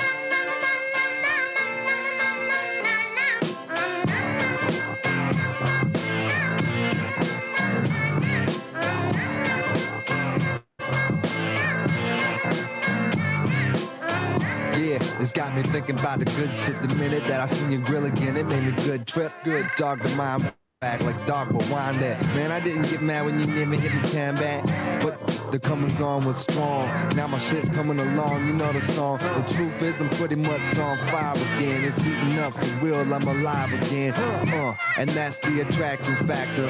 Vancouver, Michigan with my rap disaster. Yeah, you know you want it how you want it. No need to trip cause I got it, doggone it.